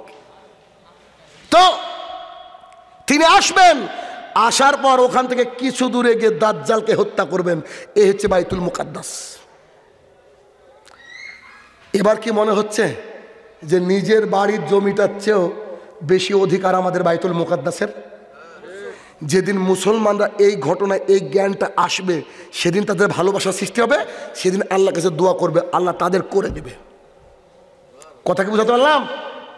আমার কথা শোনার আগে বোধহয় বাইতুল মুকাদ্দাসের উপরে এত ভালোবাসা বোধহয় ছিল না আপনাদের। এখন বুঝতে পারছেন যে বাইতুল মুকাদ্দাস আমাদের, ওটা কতটা জরুরি আমাদের। এই যে বাইতুল মুকাদ্দাস ভাইয়ের আমার, এই যে বাইতুল মুকাদ্দাস, যে ঘটনা বলছিলাম বাইতুল মুকাদ্দাসে রাসূল সাল্লাল্লাহু আলাইহি ওয়াসাল্লাম গেলেন, সালাত আদায় করলেন, আল্লাহর কাছে গেলেন, 3টে বিষয় নিয়ে চলে আসলেন। এখন সকালবেলায় উঠে এলাকার লোককে বলছে মুহাম্মদ সাল্লাল্লাহু আলাইহি ওয়াসাল্লাম আমি এখান থেকে বাইতুল মুকাদ্দাস গিয়েছিলাম, ওখান থেকে আল্লাহর কাছে গিয়ে ঘুরে এসেছি। এক মিনিট, এক রাত্রে কোথায় গিয়েছে? বাইতুল মুকাদ্দাস, ফিলিস্তিন। তারপরে আল্লাহর কাছে গিয়েছেন। এখন ফিলিস্তিনে যেতে ওই সময়ে মাত্র 3 মাস সময় লাগতো। কয় মাস? আচ্ছা, 3 মাসের রাস্তা কি এক রাতে সম্ভব? আবার এসে ফজর ধরা সম্ভব? তাজ্জব ব্যাপার। তখন রাসূল সাল্লাল্লাহু আলাইহি ওয়াসাল্লামকে নিয়ে এলাকায় ঠাট্টা বিদ্রুপ সরে গেল। তখন আবু জেহেল, উতবা, সাইবা মক্কা পেয়েছে, বলছে আমরা বলেছি তোমাদেরকে যে একটা আস্ত পাগল জাদুকর, আরে বাইতুল মুকাদ্দাস 3 মাসের রাস্তা, ও বলছে আমি এক রাতে গিয়েছি। বলেছি না ওর মাথা নষ্ট, তাচ্ছিরা। আল্লাহ রসুলকে বলছেন। তখন এলাকার লোক কেউ কিছু বলছে না। তখন তারা হিসাব করলে এখন আবু বকরের কাছে যাব। কেন? আবু বকর হচ্ছে মক্কার বুকে শিক্ষিত মানুষ একজন, এই লোকটা তো বুঝবে, এই লোককে যদি বুঝি ঠিক করতে পারি তাহলে সমাজ ঠিক। তারা গিয়ে বলছে আবু বকর কে? এ তো আবু জাহাল, উতবা, সাইবা, আসো বাইরে আসো। কি হলো? তোমাকে এত করে বললাম গো, তুমি শিক্ষিত মানুষ, ওদিকে যাও না। বলেছি না, আরে তোমার ওই বন্ধু পাগল গো, মাথার তার ছিঁড়া, বুদ্ধি নাই। বুঝছো মানে? আচ্ছা আবু বকর তুমি বলো তো, এখান থেকে বাইতুল মুকাদ্দাসে কেউ যদি বলে আমি এক রাতে গিয়েছি, তারপর আল্লাহর কাছে বাদ, এক রাতে গিয়েছি, তুমি কি বিশ্বাস করবা? আবু বকর বলছে কে বলেছে? বলছে তোমাদের নবী আব্দুল্লাহর বেটা মুহাম্মদ, আমরা বলি সাল্লাল্লাহু আলাইহি ওয়াসাল্লাম, তোমাদের নবী। তখন আবু বকর রাদিয়াল্লাহু আনহু বলছে আল্লাহর কসম করে বলছি তিনি গিয়েছেন। বাক্য কত বড় বলেছি বুঝতে পেরেছেন আপনি? আল্লাহর কসম করে বলছি তিনি গিয়েছেন, তিনি বলেছেন মানে গিয়েছেন। তুমি এটাকে আশ্চর্য ভাবছো? ওর চেয়ে আমি আরো আশ্চর্য বিষয় দেখেছি। তা কি জানো? আমি যখন তার পাশে বসে আছি, আল্লাহর কাছ থেকে জিবরাইল আল্লাহর বাণীগুলা নিয়ে তার ভিতরে ঢেলে দিচ্ছে, আমি এটা দেখেছি। তুমি কি আশ্চর্য বলছো? ইতিহাস বর্ণনা এসেছে, সেটা কি জানেন? উতবা, সাইবা থামেনি, তারা বলছে মুহাম্মদকে ডাক কাবার মধ্যে, সাল্লাল্লাহু আলাইহি ওয়াসাল্লাম তাকে ডাক, তাকে প্রশ্ন করবো কিছু। তখন মুহাম্মদ সাল্লাল্লাহু আলাইহি ওয়াসাল্লামকে কাবার মধ্যে ডাকা হলো। ডাকার পর আল্লাহ রসুলকে বলছে অপমান করার জন্য, মানুষের সামনে অপমান করার জন্য বলছে, প্রশ্ন করছে এই আচ্ছা বলেন তো, এখন যদি আপনি আমাকে কেউ বলে যে আমি পাবনা থেকে প্রোগ্রাম করে আসলাম, তখন আমাকে যদি বলে যে পাবনা কোন রাস্তা দিয়ে গিয়েছেন ভাই, মোটামুটি বলা যেতে পারে, মোটামুটি বলতে পারবো কি পারবো না? যে আমি রাজশাহী, সর্দি, টেবুনিয়া, দাসুরিয়া, এই তো নাকি এ রাস্তা বলতে পারবো। এখন যদি আপনাদের মধ্যে কেউ আমাকে বলে আপনাকে যে ঘরে বসতে দিয়েছিল চৌকির কালার কি ছিল, জানালা কখনো ছিল, ভাই কেউ গুনতে যায়? রাসূলুল্লাহ সাল্লাল্লাহু আলাইহি ওয়াসাল্লাম কাবার মধ্যে দাঁড়িয়ে আছে, ইতিহাসবিদ বলছে। তাকে প্রশ্ন করছে আবু জাহালের গ্রুপ, বলেন তো বাইতুল মুকাদ্দাসের ধাপি কটা? বাইতুল মুকাদ্দাসের জানালা কটা বলেন আপনি? মানুষের সামনে উল্টো পাল্টা কথা বলা, যেহেতু আপনি অমুক জায়গায় গিয়েছেন তমুক জায়গায় গিয়েছেন, আপনার কোনো কথাকে আমরা মেনে নিই না, আপনি বলেন। রাসূল সাল্লাল্লাহু আলাইহি ওয়াসাল্লাম মুখটাকে তুলে বলবেন আমি জানি না, আর তিনি খারাপ হয়ে যাবেন মানুষের কাছে। তিনি যখন মুখটাকে তুলছেন, জিবরাইল আলাইহিস সালাম বাইতুল মুকাদ্দাস কিনে দাঁড়িয়ে বলছেন বলেন। বুঝতে পারেন না আমার কথা? তিনি বাইতুল মুকাদ্দাসকে নিয়ে বলছে আপনি গুনাহগার বলেন, আপনি আল্লাহর সত্য নবী, আপনাকে যারা মিথ্যা করার চেষ্টা করছে আমি আপনার সাথে আছি, আপনি বলেন। রাসূল সাল্লাল্লাহু আলাইহি ওয়াসাল্লাম গুনলেন আর বললেন এটা হচ্ছে আমাদের নবী। জ্ঞান জানতে হবে। আমরা হচ্ছে মুকাল্লিদ কার? মুহাম্মদ সাল্লাল্লাহু আলাইহি ওয়াসাল্লামের। পৃথিবীর বুকে বিকল্প কোনো রাস্তাই নাই। আল্লাহ রসুল যা বলেছে তার বিপরীত কোনো চলবে না, কোনো কিছু চলবে না। আল্লাহ তাআলা বলেছে মহিলাদেরকে ওয়াকারনা ফি বুয়ুতিকুন্না ওয়ালা তাবাররাজনা তাবাররুজাল জাহিলিয়াতিল উলা, এই মহিলারা শোনো, বাড়ির মধ্যে থাকো, খবরদার জাহালাতের যুগের মতো নিজেকে দেখে বেরিও না, একজন মহিলা দেখাতে পারবে না, এটাই শরীয়ত। আল্লাহ সুবহানাহু ওয়া তাআলা কোরআনুল কারীমের মধ্যে বলছেন আকিমিস সালাহ, তোমরা সালাত কায়েম করো। আল্লাহ সুবহানাহু ওয়া তাআলা বলছেন তোমরা সালাত কায়েম করো, যদি তোমরা সালাত কায়েম না করো তো তোমাকে জাহান্নামে যেতে হবে। আল্লাহ সাল্লাল্লাহু আলাইহি ওয়াসাল্লাম আল্লাহ সুবহানাহু ওয়া তাআলা এই কথাই বলছেন সূরা মুদ্দাসির আয়াত নম্বর 42 এবং 43-এ, মা সালাকাকুম ফিস সাকার ক্বালু লাম নাকু মিনাল মুসাল্লিন। ব্যক্তি সালাত আদায় না করলে জাহান্নামে যাবে, এই কথাই সত্য। হতে পারে কোটিপতি, হতে পারে অর্থবিত্ত, হতে পারে আরবপতি, হতে পারে মিলিয়নারি, যাই হোক না কেন ওকে জাহান্নামে যেতে হবে। আমি আলোচনার বিষয় রেখেছি জ্ঞান। কেন? যদি কিয়ামতের জ্ঞান কারণ না থাকে সে সালাত আদায় করবে না, আর কিয়ামতের জ্ঞান যার থাকবে সে সালাত ছাড়তে পারবে না। আপনি কি দেখেন না রামাদানের সময় ইংল্যান্ডের জমিনে, রামাদানের সময় আমেরিকার জমিনে ইয়াং কিছু ছেলেরা সাথে বেশ দামি ক্যামেরা নিয়ে ক্যামেরা করে, আর রাস্তায় যাওয়া পথচারীকে, মহিলা পুরুষকে ডাকে, please come here, yes do you fast, তুমি কি রোজা আছো? Yes I do. তো বলছে if you break your fast I will give this iPhone 15 Pro Max। তারা বলছে তুমি যদি আজকে রোজাটা ভেঙে ফেলো, এক হাতে পানির গ্লাস, যদি রোজাটা ভেঙে ফেলো তোমাকে 2 লাখ টাকা 3 লাখ টাকা দিয়ে 15 Pro Max দিব। তখন উনি বলছেন ইম্পসিবল, অসম্ভব। আরেকজনকে বলছে তুমি কি ভাঙতে পারবা? তো বলছে গোটা পৃথিবী দিয়ে দিলে ভাঙবে না তো আইফোন প্রো ম্যাক্স মানে। এটা হচ্ছে মুসলমান। কেন? ও জানে সিয়াম কি জিনিস, বুঝেননি? ও জানে সিয়াম কি জিনিস। এই 2টা পা কত যে কাজের, 2টা চোখ যে কত কাজের, যার নাই তাকে জিজ্ঞাসা করেন সেই বুঝতে পারে। মানুষ বলে না যে যার বাবা নাই তাকে জিজ্ঞাসা করেন বাবা না থাকার কি যন্ত্রণা। কিচ্ছু না। আল্লাহ তাআলার সৃষ্টি থেকে মাত্র বুড়ো আঙুলটা কেটে ফেলে দেখেন তো চলা কত কষ্টকর। গোটা হাতের কোনো কাজ নাই, গোটা হাতের কোনো কাজ নাই। আল্লাহ তাআলা সব দিয়েছে, কিচ্ছু না, শুধু জিভটাকে টেনে বের করে দেন। কথা বলতে পারবো না চেষ্টা করলে। আপনি কি খেয়াল করে দেখেননি পৃথিবীর বুকে 1 মাসে 6 বার ডাক্তার বাড়িতে যাওয়া লাগে। একজন মায়ের পেটে একটা বাচ্চা 9 মাস থাকে, there is no doctor at all. পেটের ভিতরে কোনো চেম্বার নেই, কোনো ডাক্তার নেই। তাদের কোনো ডায়াবেটিস হয় না, তাদের কোনো রোগ হয় না। আল্লাহ তাআলা ন্যাচারাল খাবার দিয়ে রেখেছেন মায়ের পেটে। আপনি আমি কি খেয়াল করে দেখি না আমাদের সমাজে মানুষ সুন্দর হেঁটে চলেছে, কেউ আবার লাঠির উপরে ভর করে চলছে। আমরা শুকরিয়া আদায় করি না। আমরা যদি আল্লাহকে চিনতাম, আল্লাহ সম্পর্কে যদি নলেজ আমাদের থাকতো তা আমাদের জীবন পরিবর্তন হতো। এই জন্য মিস্টার আলী বলে একজন বক্সিং চ্যাম্পিয়ন ছিলেন, তিনি মারা গিয়েছেন। দেখবেন মিস্টার আলী নাম, খুব কুৎসিত কালো দেখতে। তো তিনি ছোট জাত ছিলেন, ছোট জাত বুঝেন না?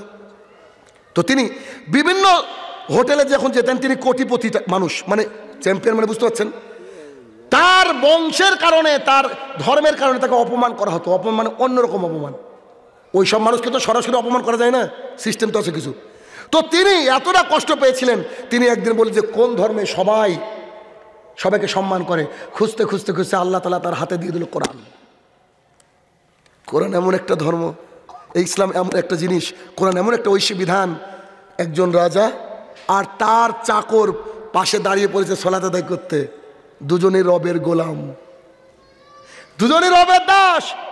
রাজা কখনো গোলামকে বলবে না যে তুই আমার পাশে দাঁড়াবি না, তুই তো চাকর রে। কোটিপতি হোক, মাল্টি মিলিয়নার হোক, আর রিক্সা চালক, ভ্যান চালক হোক, যাওয়ার সময় নন ব্র্যান্ডেড সাদা কাপড়, কোনো রকমের কোনো পকেটের ব্যবস্থা নেই, উইদাউট পকেট কাফন দেওয়া হবে। মিস্টার আলী ইসলাম গ্রহণ করার পর একটা দারুণ কথা বলেছিলেন যে এটা অন্তর ছুঁয়ে গেছে আমার। মিস্টার আলী বলছেন, I don't smoke but always I keep a mastic in my pocket whenever my soul going towards any sin I burn a mastic and touch to my palm and say to myself, oh Ali, how can you bear the hellfire of Jahannam? বাংলায় বলছি আমি আপনাদের। Mister Ali বলছেন, নতুন মুসলমান কাকে বলে দেখেন, মিস্টার আলী বলছেন আমি মানে বিড়ি সিগারেট খাই না, সবসময় একটা দেশলাই পকেটে রাখি। যখন আমার আত্মাটা পাপের দিকে যাই, যখন আমার আত্মাটা বলে লেটস হ্যাভ আ ড্রিঙ্ক, একটু মদ টদ খাই, যখন আমার আত্মাটা বলে কোনো নারীর সাথে একটু খারাপ সম্মত কাজ করি, আই বার্ন আ ম্যাস্টিক, আমি একটা দেশলাইয়ের কাঠি জ্বালাই, টাচ টু মাই পাম, পাম মানে হাতের তালু, দেখবেন এখানে তাপ কম লাগে, ঠিক না? উত্তাপ কম লাগে, এদিকে বেশি লাগে। তিনি বলছেন আই বার্ন মাই ম্যাস্টিক, এভাবে রাখি যখন এটা, তখন আমি আমার নিজেকে তখন বলি, ও Ali, how can you bear the hell fire of জাহান্নাম, তুই একটা দেশলাইয়ের কাঠির উত্তাপ হাতের তালুতে সহ্য করতে পারছিস না, তুই জাহান্নামের আগুন কি করে সহ্য করবে? সুবহানাল্লাহ। যেই মোহাম্মদ আলীর কারণে লাখো মুসলমান, আজকে লাখো খ্রিস্টান, ইহুদি, হিন্দুরা মুসলমান হয়েছে কোথায়? আমেরিকায়। আপনি আমি কি করতে গেছি? ক্ষেতের পায়খানা করতে? দুনিয়া তোমাদের কাজ নাই? জ্ঞান অর্জন করতে হবে, সেই জ্ঞানকে জাতির সামনে পেশ করতে হবে। পৃথিবীর বুকে শ্রেষ্ঠ সন্তান তারাই যারা দিন ইসলামকে জেনে মানুষের সামনে প্রচার করে। রাসূলুল্লাহ সাল্লাল্লাহু আলাইহি ওয়াসাল্লাম বলেছেন, বাল্লিগু আন্নী ওয়ালাউ আয়া, একটা আয়াত জানা থাকলে জাতির সামনে তোমাকে পেশ করতে হবে। This is your duty. একটা আয়াত জানা থাকলে পেশ করতে হবে।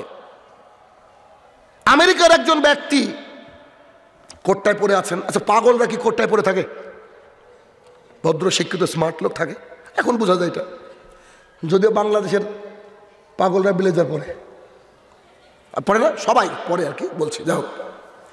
তো এক মসজিদের সলাৎ শেষ হয়েছে, নামাজ শেষ হয়েছে। শেষ হওয়ার পরে একজন ব্যক্তি এসেছে। অনেক মসজিদে দেখবেন নামাজ হয় আপনার এতে মাইকে, হয় না? অনেক বড় মসজিদ হলে। তো তিনি কোনো কথা বললেননি, সরাসরি এসেছেন, ইমামের কাছ থেকে মাইকটা নিয়েছেন, নিয়ে সূরা ফাতিহা তেলাওয়াত করছেন। কিন্তু তেলাওয়াত শুদ্ধ না, শুদ্ধ না, তেলাওয়াত করে চলে যাচ্ছেন, কোনো কথা নাই। আমি এখন আসি এখানে, আপনি উঠে এসে মাইকটাকে খুলে সূরা ফাতিহা পড়ে চলে যাচ্ছেন, পাগল বলবো না মানুষ? তখন ইমাম সাহেব বলছে, ওনাকে ডাকো ডাকো ডাকো ডাকো, কি ব্যাপার? তো ওনাকে বলছে, প্লিজ কাম হিয়ার। আরে ওকে, আপনি ঠিকঠাক আছেন? আরে ওকে মানে আপনি কি ঠিক আছেন? কি মাথায় সমস্যা নাই তো? তো সিয়াস, আই এম ওকে। একটু আগে আপনি এটা কি করলেন? তখন বলছে, আমি কয়েকদিন হলো দিন ইসলাম গ্রহণ করেছি। কয়েকদিন হলো কি করেছি? আমি কয়েকদিন হলো দিন ইসলাম গ্রহণ করেছি। আর গত রাত্রিবেলা একটা হাদিস পড়ছিলাম যে if you know at least one word from the Quran you have to deliver to the people. আমি গত রাত্রিবেলায়, উনি আরবিতে বলছেন, যে ইংরেজিতে বলছেন, যেটা আমি আরবিতে বললাম, যে কি বাল্লিগু আন্নী ওয়ালাউ আয়া, একটা আয়াত জানা থাকলে কি করো? মানুষকে বলো। তো আমি রাত্রিবেলায় এই আয়াত এটা পড়লাম, পড়া পড়েছি, আরে আমি তো 7টা আয়াত জানি। বুঝেন না? সূরা ফাতিহা কয় আয়াত? আমি তো 7টা আয়াত জানি। আল্লাহ বলছেন, আল্লাহ রসুল বলেছেন তোমাকে পৌঁছে দিতে হবে। তাই আমি দেখলাম এতগুলো মুসল্লি, this is the great chance, that's why I told like that. এটা সুন্দর একটা সুযোগ, এজন্য আমি কি করলাম, কি সূরা ফাতিহার 7টা আয়াতে আমার জানা, আমি জানি শুদ্ধ হয়নি, বাট আমি এটাকে বলেছি। সুবহানাল্লাহ। আপনি কল্পনা করেন, এইরকম ব্যক্তির মতো যদি আমরা হতাম আল্লাহর জমিনে, তাহলে আমাদের সমাজে মানুষ পরিবর্তন হতো। আপনি যখন সালাত আদায় করতে যাচ্ছেন, আপনার পাড়া প্রতিবেশী চাচা, কাকা, মামা, খালু চায়ের দোকানে বসে আছে, আপনি কেন তাকে বলেন না যে আল্লাহ কোরআনে বলেছেন 82 বার আকিমিস সালাহ, সালাত কায়েম করো। আল্লাহ বলেছেন যাদের মধ্যে সালাত নাই সে ব্যক্তি জাহান্নামে যাবে। চলেন ভাই আমার, কাকা আমার, চাচা, মামা, যাই হোক, চলেন না সালাত আদায় করি। সমাজ পরিবর্তন হবে না? নিশ্চিত হবে। কয়েকজন মানুষই খারাপ থাকে ভাই, সবাই খারাপ না, সমাজে সবাই খারাপ না, 2-1 জন থাকে শয়তান, তাদের জন্য তো জাহান্নাম আছে, অসুবিধা কি? তাহলে কি করতে হবে বলেন? দাওয়াতের কাজ করতে হবে। দাওয়াতের কাজ করতে গেলে কি জানা লাগবে? এটা। এখন দাওয়াতের কাজ করলে কি এখানেই বসা লাগবে? প্রথম টার্গেট নেন, I want to change my house first. আমি আমার বাড়ি চেঞ্জ করব। কেমন? আমার মা বোরখা পরে না, মাকে বোরখা পরাবো, এটা আমার ফার্স্ট। 2, আমার বাবার মুখে দাড়ি নাই, আমি দাড়ি রাখাবো। 3, আমার বাবা জর্দা খৈনি গুল খায়, আমি ছাড়াবো। 4, আমার ভাই আছে, ভাই সালাত আদায় করে না, সালাত আদায় করাবো। 5, আমার ভাবি বোরখা পরে না, আমার ভাবিকে বোরখা পরাবো। 6, ফজরের মাঝে মাঝে সবাই একটু ডিস্টার্ব করে, সবাইকে আমি তুলবো। আপনাকে তো আল্লাহ গোটা দুনিয়ার দায়িত্ব দেয়নি, গোটা পৃথিবীকে পরিবর্তন করতে এই দায়িত্ব দিয়েছে? দেয়নি। আমাদের উদ্দেশ্য হচ্ছে কি করবো আমরা? আমাদের নিজের পরিবারকে বাঁচাবো। আর এই কথা আল্লাহ কোরআনুল কারীমের মধ্যে বলছেন, সূরা তাহরিমের মধ্যে আল্লাহ তাআলা কি বলেছেন?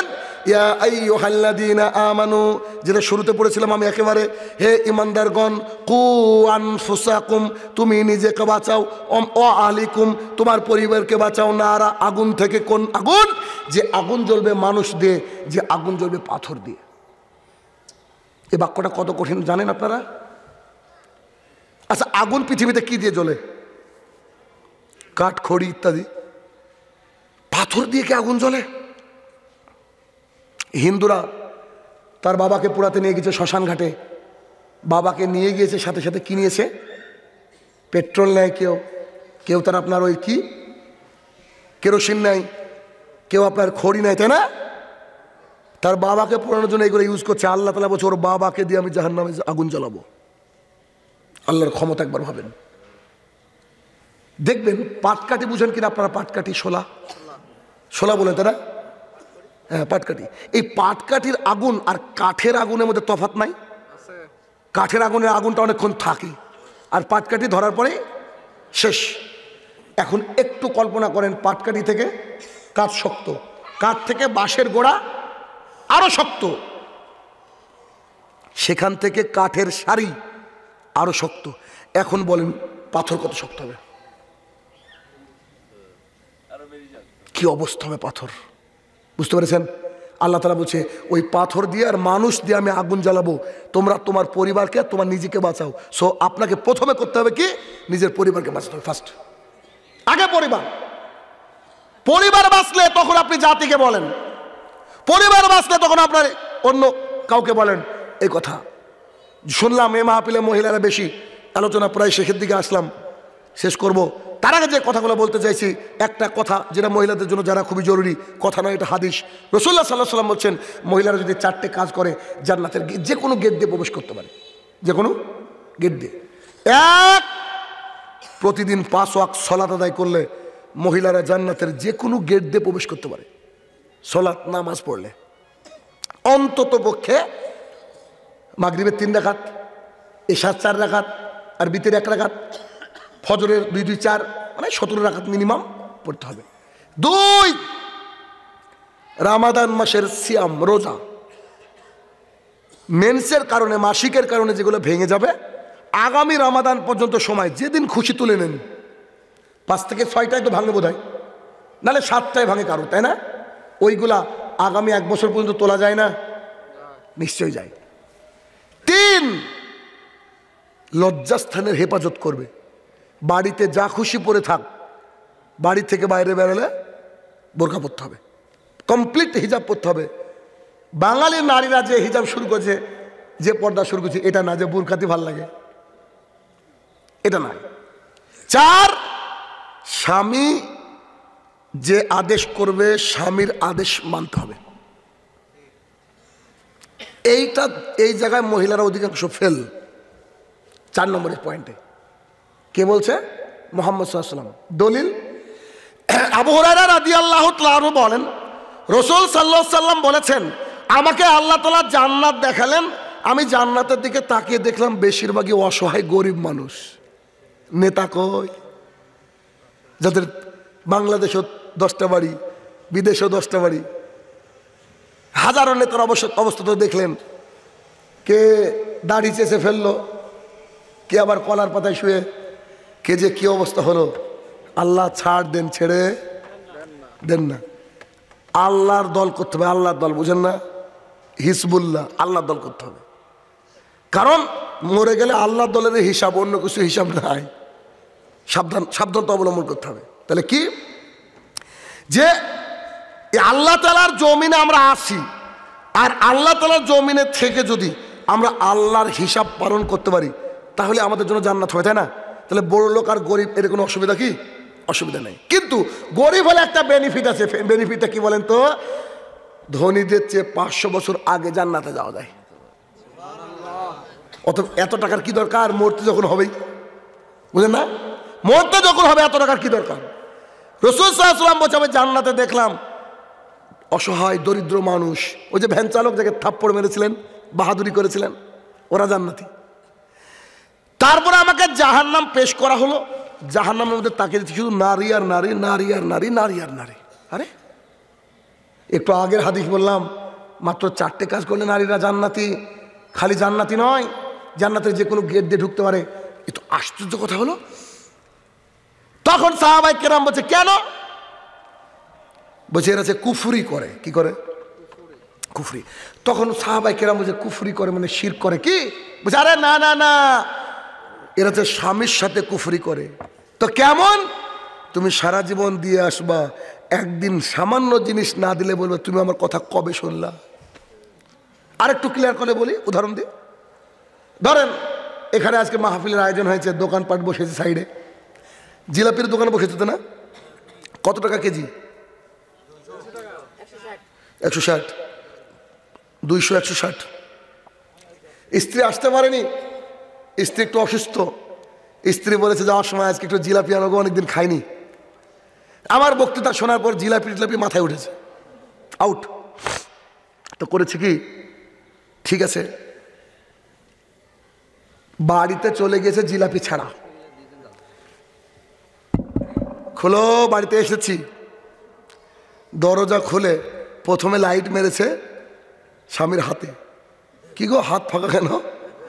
আরে ছি ছি ছি ছি ছি, তোমার জিলাপির কথা ভুলে গিয়েছি গো। তখন চট করে আপনার স্ত্রী প্রথম কথা, তুমি আমার কবে কথা শুনলা? 40 বছর শেষ এক জিলাপিতে, বুঝলেন? 100-150 টাকায় 40 বছর শেষ। প্রশ্ন আছে নাকি ভাই? হ্যাঁ থাকলে দিয়ে দেন, তাড়াতাড়ি শেষ করবো। কথা বুঝলেন? 160 টাকার জন্য কি করলো? কারোর 20 বছর, কারোর 30 বছর, কারোর 40 বছর নাই, অথচ কিছুদিন হলে রুলিবেলা করে দিয়েছে না 8 লাখ টাকা দিয়ে। কোনো মূল্যই নাই। তো ভাইরা আমার, মহিলাদেরকে একটু বেশি বেশি করে জ্ঞান দেওয়ার চেষ্টা করতে হবে। জুমার খুতবায় মহিলাদেরকে মসজিদে নিয়ে যাওয়ার চেষ্টা করেন, সবচেয়ে উত্তম জায়গা ওইটাই। জুমার দিনে আজান কয়টা? আমাদের এখানে 2টা আজান হয়। ভাইরা আমার, জুমার দিনে আজান হচ্ছে 1টা। এখন প্রশ্ন হলো 2টা আজান কেন হয়? মনটাকে একটু উন্মুক্ত করে শোনেন। কারণ যারা 2টা আজান হয় তারা আমাকে 20,000 টাকা দেবে না, আর যারা 1টাওয়ালা তারাও আমাকে ঘুষ দিয়ে রাখেনি। আমি নিরপেক্ষভাবে উত্তর দিচ্ছি, ভালো করে বুঝবেন কথা। রাসূলুল্লাহ সাল্লাল্লাহু আলাইহি ওয়াসাল্লামের জামানায় জুমার আজান হতো 1টা।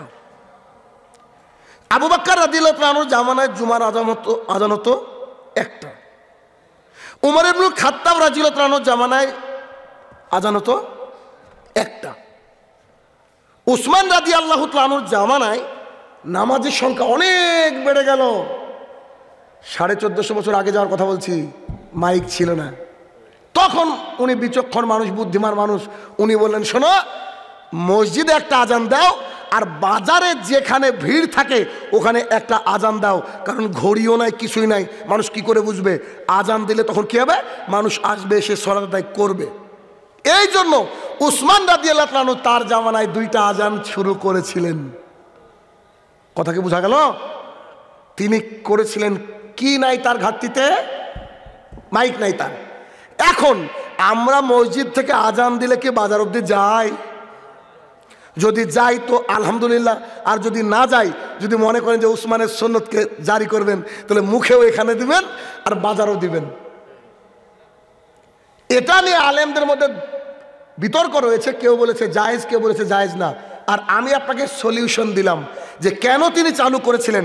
তার সাবস্টিটিউট মাইক আমরা পেয়ে গেছি। উদ্দেশ্যটা ছিল যেন সবাই আজান শুনতে পায়। আলহামদুলিল্লাহ এখন মাইকের মাধ্যমে সবাই আজান শুনতে পায়। অতএব একটা আজান দেওয়ার বিকল্প কোনো রাস্তা নাই, একটাই হবে। কথা কি বোঝা গেল? তাই বলে আবার যারা 2টা বলেছে তাদের সাথে সংঘর্ষ লাগিয়েন না। এমনি মুসলমানের হাল হকিকত খারাপ, গোটা বিশ্ব জুড়ে আকাশ পর্যন্ত পৌঁছে গিয়েছে, আর মুসলমানরা তালাকের ফতোয়া নিয়ে ব্যস্ত।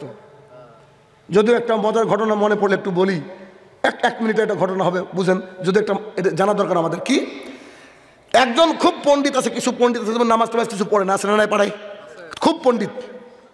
এরকম একটা পণ্ডিত এসে বলছে, মাওলানা সাহেব কি করেন? তো বুখারীর দাস দি। ও বাবা, মানুষ বিজ্ঞান চর্চা করতে করতে চাঁদে পৌঁছে গেল, আর আপনি বুখারী নিয়ে পড়ে আছেন। তখন মাওলানা সাহেব বলছে যে এক সৃষ্টি আর এক সৃষ্টির কাছে পৌঁছেছে, তারপর বাহাদুরির কি আছে? বুঝেননি?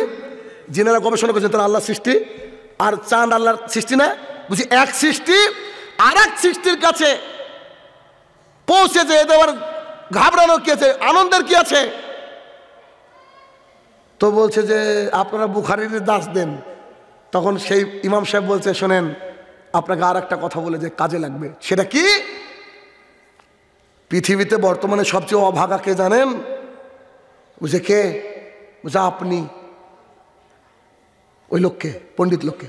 আমি অভাগা মানে? বলছে আপনি গবেষণা করে না চাঁদে পৌঁছালেন, না বুখারীর দাস শুনে হেদায়েত পেলেন। আপনি ওদিকেও নাই এদিকেও নাই, আপনার চেয়ে দুঃখী মানুষ পৃথিবীতে নাই। কথা বুঝেননি? তা আমরা ওই সমালোচনার দিকে যাব না, কারণ মুসলমানের হাল এমনি খারাপ। যদি কিছু মাসালা হয়, যেটা সমঝোতা হয় সেটা করে নেন, সেটা উত্তম। কথা বোঝা গেল কিনা? তবে আমি যে উদ্দেশ্য বললাম, আমার মনে হয় না যে কারোর ডাউট থাকবে। তারপরেও যদি কারোর ডাউট থাকে, এটা গোড়ামি। হাঁটুর উপরে কাপড় উঠলে কি অজু ভেঙে যায়? উলঙ্গ হয়ে যদি কেউ অজু করে তারপর অজু ভাঙবে না। অজু অত সস্তা নয়। ফরজ গোসল যখন করেন উলঙ্গ থাকেন কিনা, বাথরুমে উলঙ্গ গোসল করা জায়েজ। শুনে রাখেন, উলঙ্গ হয়ে ফরজ গোসল করার পূর্বে যে অজু করলেন, ওই অজুতে সালাত আদায় করবেন, কোনো অসুবিধা নাই। তাই তো কোনো একজন আলেম বলছিল যে কেউ একজন লোক পেশাব করতে গিয়েছে, পেশাব করতে গিয়ে পেশাব করে এসে বলছে চলেন নামাজ পড়ি। বলছে কেন, অজু করবেন না? বলছে অজুর দরকার নাই। বলছে কেন? আমার তো হাঁটুর উপরে কাপড় উঠাইনি। মানে পেশাব করেছে কিন্তু হাঁটুর উপরে কাপড়। কি একটা সমাজের মানুষ, এটা বুঝেই না। অতএব অজু ভাঙার সাথে কাপড়ের কোনো সাথ। গুড। হিন্দুদের মন্দিরে কেউ হামলা করলে আমরা সাহায্য করব নাকি দূরে থাকবো? করণীয় কি? লাকুম দীনুকুম ওয়ালিয়া দিন। তাদের ধর্ম তারা করুক, আপনার ধর্ম আপনি করেন। আপনি আল্লাহর বান্দা, আপনি আল্লাহর গোলাম। এদেশের মাটিতে পৃথিবীর সবচেয়ে বিবেক বেশি আবেগ বিক্রি হয় বাংলাদেশের বুকে। আমি মনে করি এটা বাংলাদেশের লোক খারাপ মনে করলো এ কথাই সত্য যে পৃথিবীতে সবচেয়ে আবেগ এই দেশে আছে। তুমি হিন্দুর মসজিদ মানে মন্দির পাহারা দাও আর মুসলমানের মসজিদ ভাঙো, বেটা তুমি মুসলমান আছে না এই দেশে? তাহলে খবরদার, এগুলো কি ফাজলামি? আপনার আল্লাহর ইতাআত করেন। আল্লাহ বলেছে মন্দির পাহারা দিতে, এগুলো ভালোবাসা না, এগুলো ভণ্ডামি। মুহাম্মদ সাল্লাল্লাহু আলাইহি ওয়াসাল্লাম পিতা জান্নাতি নাকি জাহান্নামী? জাহান্নামী। কষ্ট হচ্ছে? এখন বলেন আমার বাপ বক্তা না? বক্তা না? আমার বাপ বক্তা? হয়তো জীবনে রোববারও স্কুল যায়নি, শুক্রবার স্কুল যায়নি। মূর্খ মানুষ আমার আব্বা। তার মানে আমি বক্তা হলে আমার আব্বা বক্তা হবে? আমি তো ইংরেজি শিক্ষক, আমার আব্বা স্কুলে যায়নি কোনোদিন। ভাই মুসলিম শরীফের হাদিসটা বলে দিন, এটা আপনাদের রাগ হবে কেন? আরে আল্লাহ রসুলের বাপকে জান্নাতে পাঠিয়ে দিল, জাহান্নামে পাঠিয়ে দিল। তাই বলবেন? দেখেন, জনক ব্যক্তি এসে বলছেন রসুল সাল্লাল্লাহু আলাইহি সাল্লাম আয়না আব্বুকা, আমার আব্বা কোথায়? তোমার আব্বা কবে মারা গিয়েছে? জাহালাতের জামানায়, ইসলাম গ্রহণ না করে। বলছে হুয়া ফিন্নার, সে জাহান্নামী। তো তিনি কাঁদতে লাগলেন, নিজের বাবা জাহান্নামী হলে কাঁদারই কথা, কাঁদতে লাগলেন। তখন মুহাম্মদ সাল্লাল্লাহু আলাইহি ওয়াসাল্লাম শোনো শোনো শোনো, জিয়া রাসূল বলেন আবুকা ও আবি ফি জাহান্নাম, আমার বাপ আর তোমার বাপ উভয় জাহান্নামে। মুসলিম শরীফের হাদিস। পীর যারা তারা বলে যে আল্লাহ রসুলের মা বাপকে নাকি পরে তুলে কালেমা পড়ানো হয়েছে। কি সহ্য লিবে কথা? একেবারে নগদ মিথ্যা কথা। অতএব যারা ইমান আনেনি তারা জাহান্নামী, নবীর পিতা হোক আর যাই হোক না কেন। কিয়ামতের মাঠে ইব্রাহিম আলাইহিস সালাম তার বাবাকে ছুঁড়ে জাহান্নামে ফেলবে, পশুর মতো হবে তার বাবা, আজর। অতএব ওই সুযোগ নাই যে আল্লাহ রসুল জান্নাতি মানে তার বাবা জান্নাতি। হামাস এগুলো প্রশ্নই না। এখনকার ছেলেমেয়েরা মা বাবার সাথে খারাপ আচরণ করে, এর ভয়াবহতা সম্পর্কে কিছু বলেন? কিচ্ছু ভয়াবহতা নাই। আল্লাহ তাআলা কোরআনুল কারীমের মধ্যে বলছে তোমাদের মা বাবা উভয় তো একজন, যদি বার্ধক্যে উপনীত হয়, বয়স হয়ে যায়, তাদের সামনে উফ এই শব্দটুকু করতে পারবে না। এবার বুঝো কি? তোমার মা বাবা হচ্ছে জান্নাত, তোমার মা বাবা হচ্ছে জান্নাত, তোমার মা বাবা হচ্ছে জান্নাতের দরজা। এখন তোমার যদি ইচ্ছা হয় যে জাহান্নামে যাবো, তো তাদের সাথে খারাপ আচরণ করো। তোমার মা বাবা যদি সমস্ত সম্পদ থেকে তোমাকে তাড়িয়ে দেয়, তাও তাকে দেখলে বলতো আসসালামু আলাইকুম আব্বা, কেমন আছেন? আচরণ খারাপ করা যাবে না। মা বাবাকে কষ্ট দিয়ে জান্নাত যাওয়া যাবে না। ব্যাস, এবার ক্লিয়ার। আমাদের এলাকায় সুদ ঘুষ জুয়ার কার্যকলাপ অনেক বেশি, এ সম্পর্কে কিছু বলবেন? সবগুলো হারাম, এগুলো খেলে এগুলো রাখলে জান্নাতে যাওয়া যাবে না। মুসলিম শরীফ, রাসূল সাল্লাল্লাহু আলাইহি ওয়াসাল্লাম বলছে ইন্নাল্লাহা তাইয়্যিবুন লা ইয়াকবালু ইল্লা তাইয়্যিবা। আমাদের বাথরুম আর গোসলখানা একসাথে, এখন ওই জায়গায় অজু করা যাবে কি? জি, এখন প্রায় সবারই এক অজু করা যাবে। বিসমিল্লাহটা একটু আসতে বলবেন, অসুবিধা নেই, অজু করা যাবে ইনশাল্লাহ। জিনসিন কোম্পানিতে কাজ করা যাবে কি না? জিনসিন মানে ও আচ্ছা আচ্ছা, হ্যাঁ না দেখেন, যৌন উত্তেজক যদি ট্যাবলেটের কোম্পানি হয়, এর যদি খারাপ কাজে অধিকাংশ ইউজ হয়, তো সেখান থেকে দূরে রাখেন। আল্লাহর জমিটা অনেক বড় ভাই, অনেক বড়। চাঁদপুর থেকে এখানে বিক্রি করেন, ওটাই ভালো হবে। কি দরকার? বিয়ে করতে চাই, দোয়া করবেন যাতে করে ফিতনা থেকে বাঁচতে পারে। আপনার বাপের নাম্বারটা দিন। ও, এটা হাদিস আছে, মজাদার, বলে দিই। রাসূলুল্লাহ সাল্লাল্লাহু আলাইহি ওয়াসাল্লাম বলছে, 3 শ্রেণীর মানুষকে আল্লাহ তাআলা বলছেন তাদেরকে সাহায্য করা আমার উপরে ফরজ। সুবহানাল্লাহ। কে বলছেন? কে বলছেন? আল্লাহ। আল্লাহ তাআলা বলছে 3 শ্রেণীর মানুষকে সাহায্য করা আমার উপরে ওয়াজিব, আমি তাকে সাহায্য করবই করব। তাদের মধ্যে এক শ্রেণী হচ্ছে ওই ছেলে যে নিজেকে কন্ট্রোল করার জন্য বিয়ে করতে চায়। সুবহানাল্লাহ। আর ওর বাপ বলে যে নিজের পায়ে দাঁড়া, তো তোর পায়ে দাঁড়িয়েছে নাকি রে বাপ? ছেলের পাপ নিয়ে কাঁধে যেতে হবে বাবাকে, যে বাবা ছেলের বিয়ে দিতে চাই না। আমি তো খালি ভাবি ছেলের আরেকটু বয়স হলে, বেটা চলো, আমি আমার পাপে পারবো কিনা জানি না জান্নাতে যেতে। আবার তোমার পাপ, ছেলে যত রাত্রিবেলায় ফেসবুকে জেনা করবে অত পাপর বাবার অ্যাকাউন্টে ঢুকবে। এখন বাবার উচিত কি বুঝেন? বাবা যদি মনে করে যে না আমার গোড় আনতে ভালো লাগে তো নিক। স্বামী যদি স্ত্রীকে আদেশ করে সেটাকে কতটুকু গুরুত্ব দিয়ে বলা উচিত, এটা একটু আগেই দিন, এটা একটু আগে বলেছি যে স্বামী 4টে কাজ করলে জান্নাতের যে কোনো গেট দিয়ে ঢোকা যায়। এখন যদি কাজ না করে, আদেশ না মানে, তাহলে জান্নাতের গেট দিয়ে ঢোকা সোজা কথা। আমার মনে রাসূল সাল্লাল্লাহু আলাইহি ওয়াসাল্লাম আল্লাহর নামে খারাপ চিন্তা আসে, করণীয় কি? আস্তাগফিরুল্লাহ। সবসময় আস্তাগফিরুল্লাহ ওয়া আতুবু ইলাইহি, আস্তাগফিরুল্লাহ আল্লাযী লা ইলাহা ইল্লা হুয়াল হাইয়ুল কাইয়্যুম ওয়া আতুবু ইলাইহি, এরকম করে নানান যে জিকিরগুলো আছে, বেশি বেশি তওবা ইস্তেগফার এগুলো করবেন, কিছুদিন করেন। আর বাড়িতে সূরা বাকারা চালিয়ে রাখবেন, রাত্রিবেলা ঘুমানোর সময় হয় পড়বেন, নাহলে মোবাইলে চালিয়ে দেবেন সূরা বাকারা, দেখবেন আস্তে আস্তে ঠিক হয়ে যাবে। শয়তান সবসময় চায় যে ইসলাম থেকে আমাদেরকে বের করে নিয়ে আসতে। শ্বশুর বাড়ি থেকে যেমন টাকা বা ঘরের জিনিসপাতি খুশি হয়ে দিলে নেওয়া যাবে কি? যদি সত্যি খুশি হয়ে দেয়, যদি সত্যি খুশি হয়ে দেয়, এটা হাদিয়া। হাদিয়া যে কেউ নিতে পারে, তবে বিয়ের সময় কেউ খুশি হয়ে দেয় না, সব চাপেই থাকে। যতই বলে বাবা একটা রয়্যাল এনফিল্ড দিব, বেটা একটা মার্সিডিজ বেঞ্জ দিব, তুমি টেনশন করিও না, আমার কোনো অসুবিধা নাই, 300 বরযাত্রী খাওয়াবো, এ মিথ্যুক। সারা জীবনে 70 জন ভিখারিকে খাওয়াইনি, বলছে 300 লোককে খাওয়াবো। কেন? চাপে আছে, মেয়েটা একটু ভালো থাকবে, বুঝেননি? অতএব বিয়ের দিনে নেওয়া যাবে না। পরবর্তী সময় যদি এমনি কোনো গিফট দেয়, গিফট, তাহলে সেটা নিলেন, সেটা ভিন্ন কথা। তবে বর্তমান সমাজের বিষয়টা কি? মা বাবা মনে করে আমার মেয়েকে বিয়ে দিলাম, ওই বাড়িতে গিয়ে যদি আমার মেয়েটা অশান্তিতে থাকে কি করব? এই জন্য তারা কি করে, এটা দেয়। বেটা ছেলের সাথে বিয়ে দেন, অসুবিধা নাই, বুঝলেন না? বেটা ছেলে তো সব কিছু থাকবে। আমার ছেলের 11 বছর বয়স, তার ঘরের প্রায় জিনিস আমরা করে রেখেছি, কি করতে নেব? যদি দিতে চাই তো বলবো যে তাহলে দেখেন জায়গা আছে ঘরে, বলবো জায়গা নাই, দিয়েন না। কথা বোঝেননি? মজা করে বললাম। অর্থাৎ নিজে সব কিছু করে দেন, সন্তানকে ফিটফুল করে দেন ফর ম্যারেজ। বোঝা গেল কথা? এগুলো নেবেন না। সমাজ থেকে সুদ লেনদেন কিভাবে দূর করা যায়? সুদমুক্ত সমাজ গড়তে গেলে করণীয় কি? সুদমুক্ত সমাজ গড়তে গেলে করণীয় হচ্ছে দুটো। এক, আল্লাহর কোরআন এবং রসুলের হাদিসকে ভালো করে বুঝতে হবে। একটা হাদিস বলবো, কোরআন একটা আয়াত বলবো। যদি মানুষ বুঝতে পারে তাহলে এই সমাজে সুদ থাকবে না, ঘুষ থাকবে না ইনশাল্লাহ। আয়াত কি? আল্লাহ তাআলা বলেন, ইয়া আইয়ুহাল্লাযীনা আমানু ওয়াদারু মা বাকিয়া মিনার রিবা। ও আমার দুনিয়ার মুমিন বান্দারা, তোমরা শোনো, তোমরা সুদ থেকে দূরে থাকো। ইন কুনতুম মুমিনিন, যদি তোমরা মুমিন হও, যদি তোমরা কি হও? মুমিন হও।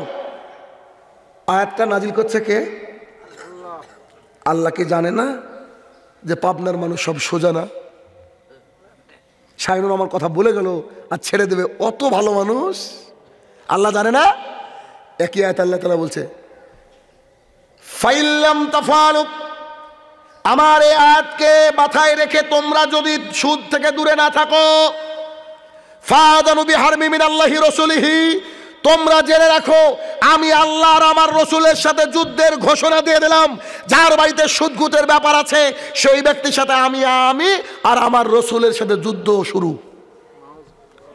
পৃথিবীর কেউ আছে নাকি আল্লাহ এবং আল্লাহ রসুলের সাথে যুদ্ধ করবে? যার বাড়িতে আশাবেকের কারবার আছে, যার বাড়িতে ডেস্টিনি রয়েছে, যার বাড়িতে এই ধরনের কাজ আছে, সে আল্লাহ এবং আল্লাহ রসুলের সাথে যুদ্ধের এলান দিয়ে দিয়েছে। এখন বুঝেন, এখন বুঝেন আপনি কি করবেন। 2 নম্বর হাদিস, যে হাদিসটা বলতে আমার ঘেন্না লাগে, আমার কষ্ট হয় ভেতর থেকে, তারপর হাদিসটা আমি বলি। আবু দাউদের হাদিস, রাসূলুল্লাহ সাল্লাল্লাহু আলাইহি ওয়াসাল্লাম বলছেন 1 টাকা সুদ খেলে 70টা পাপ হয়। আল্লাহ রসুল কি 1 টাকা বলেছেন? 1 দিরহাম বলেছেন। আপনাকে বোঝানোর জন্য 1 টাকা কথা বোঝা গেল। 1 টাকা সুদ খেলে 70টা পাপ হয়। কটা পাপ? সবচেয়ে নিচের পাপ হচ্ছে নিজের মায়ের সাথে জেনা করে যত পাপ, 1 টাকা সুদ খেলে সর্বনিম্ন পাপ তাই। যদি মানুষ হন আর আপনার মা বাবাও মানুষ হয়, শুয়োরের বাচ্চা যদি না হন, যদি মানুষের বাচ্চা হন, এই হাদিস আর এই আয়াত থেকে আপনি ত্যাগ করবেন। আপনার কি? পৃথিবীর কেউ যতই খারাপ হোক না কেন, সে তার মায়ের সাথে জেনা করার জন্য প্রস্তুতি নাই। আরে যে মায়ের পায়ের তলে আল্লাহ রসুল বলেছে জান্নাত, সেই মায়ের সাথে সহবাস করা, ছি ছি ছি ছি ছি ছি ছি। আমি বললাম না, কথাটা বলতে খারাপ লাগে আমার।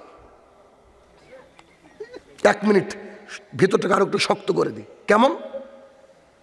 আমার একটা এরকম টাকা জমাতাম, আমার দেখে পঞ্চায়েত ওই যে সিস্টেমগুলো আছে, সৌদি আরব যাওয়ার আগে দিন ইসলাম ছিল না আমার মধ্যে, যখন ছিল না, আমি একটা টাকা জমাতাম, ওই যে ডিপোজিট করে না ব্যাংকে, কি করে এসব বুঝতাম না। স্টুডেন্ট লাইফে অনেক টাকা জমেছিলাম। সৌদি আরব থেকে এসে যখন এই হাদিসটা পড়ে আমার চোখে পড়েছে, আমার ব্যাংকের বইটাকে ছেড়ে ফেলে দিয়েছে। পোস্ট অফিসার এসে বলছে আপনার টাকা নেবেন না? বলছে আসল নেবো না, নকল নেবো না, সুদ নেবো না, কিন্তু তুই বাড়ি থেকে সর, ভাগ্য তোর খারাপ আছে। বলছে ভাই এরকম আচরণ খারাপ আছে, তুই সর না এখান থেকে। কারণ এটাকে মেনে নিতে পারে কোন একটা, যার যে পাবনাতে ভর্তি নাই, সে বাদ দিয়ে পৃথিবীর কেউ মেনে নিতে পারে বলে তো নিজের মায়ের সাথে যে না? ছি ছি ছি ছি, কল্পনা করতে তো খারাপ লাগে। বললাম না, হাদিসটা বলতে কষ্ট হয় আমার। আল্লাহ রসুল এত খারাপ ভাষা কেন ব্যবহার করলেন বলেন তো? আল্লাহ রসুল জানে সুদ যাদের মধ্যে আছে তারা ধ্বংস হয়ে যাবে দুনিয়াতে। দেখেন কেউ শান্তিতে নাই। কিস্তির ডেট আসলে ও হিরোইন খোরের মতো হয়ে যায়। আচ্ছা না, কিস্তির ডেট হিরোইন খোরের মতো ঘুরে টাকা পাওয়ার জন্য মানুষের। অতএব খবরদার, এই রাস্তা থেকে দূরে থাকেন। আল্লাহ সবাইকে হেদায়েত দান করুক, আল্লাহুম্মা আমিন। আর আলোচনা না বাড়াই, হে আমার প্রতিপালক, এতক্ষণ যে আলোচনা করলাম সবাই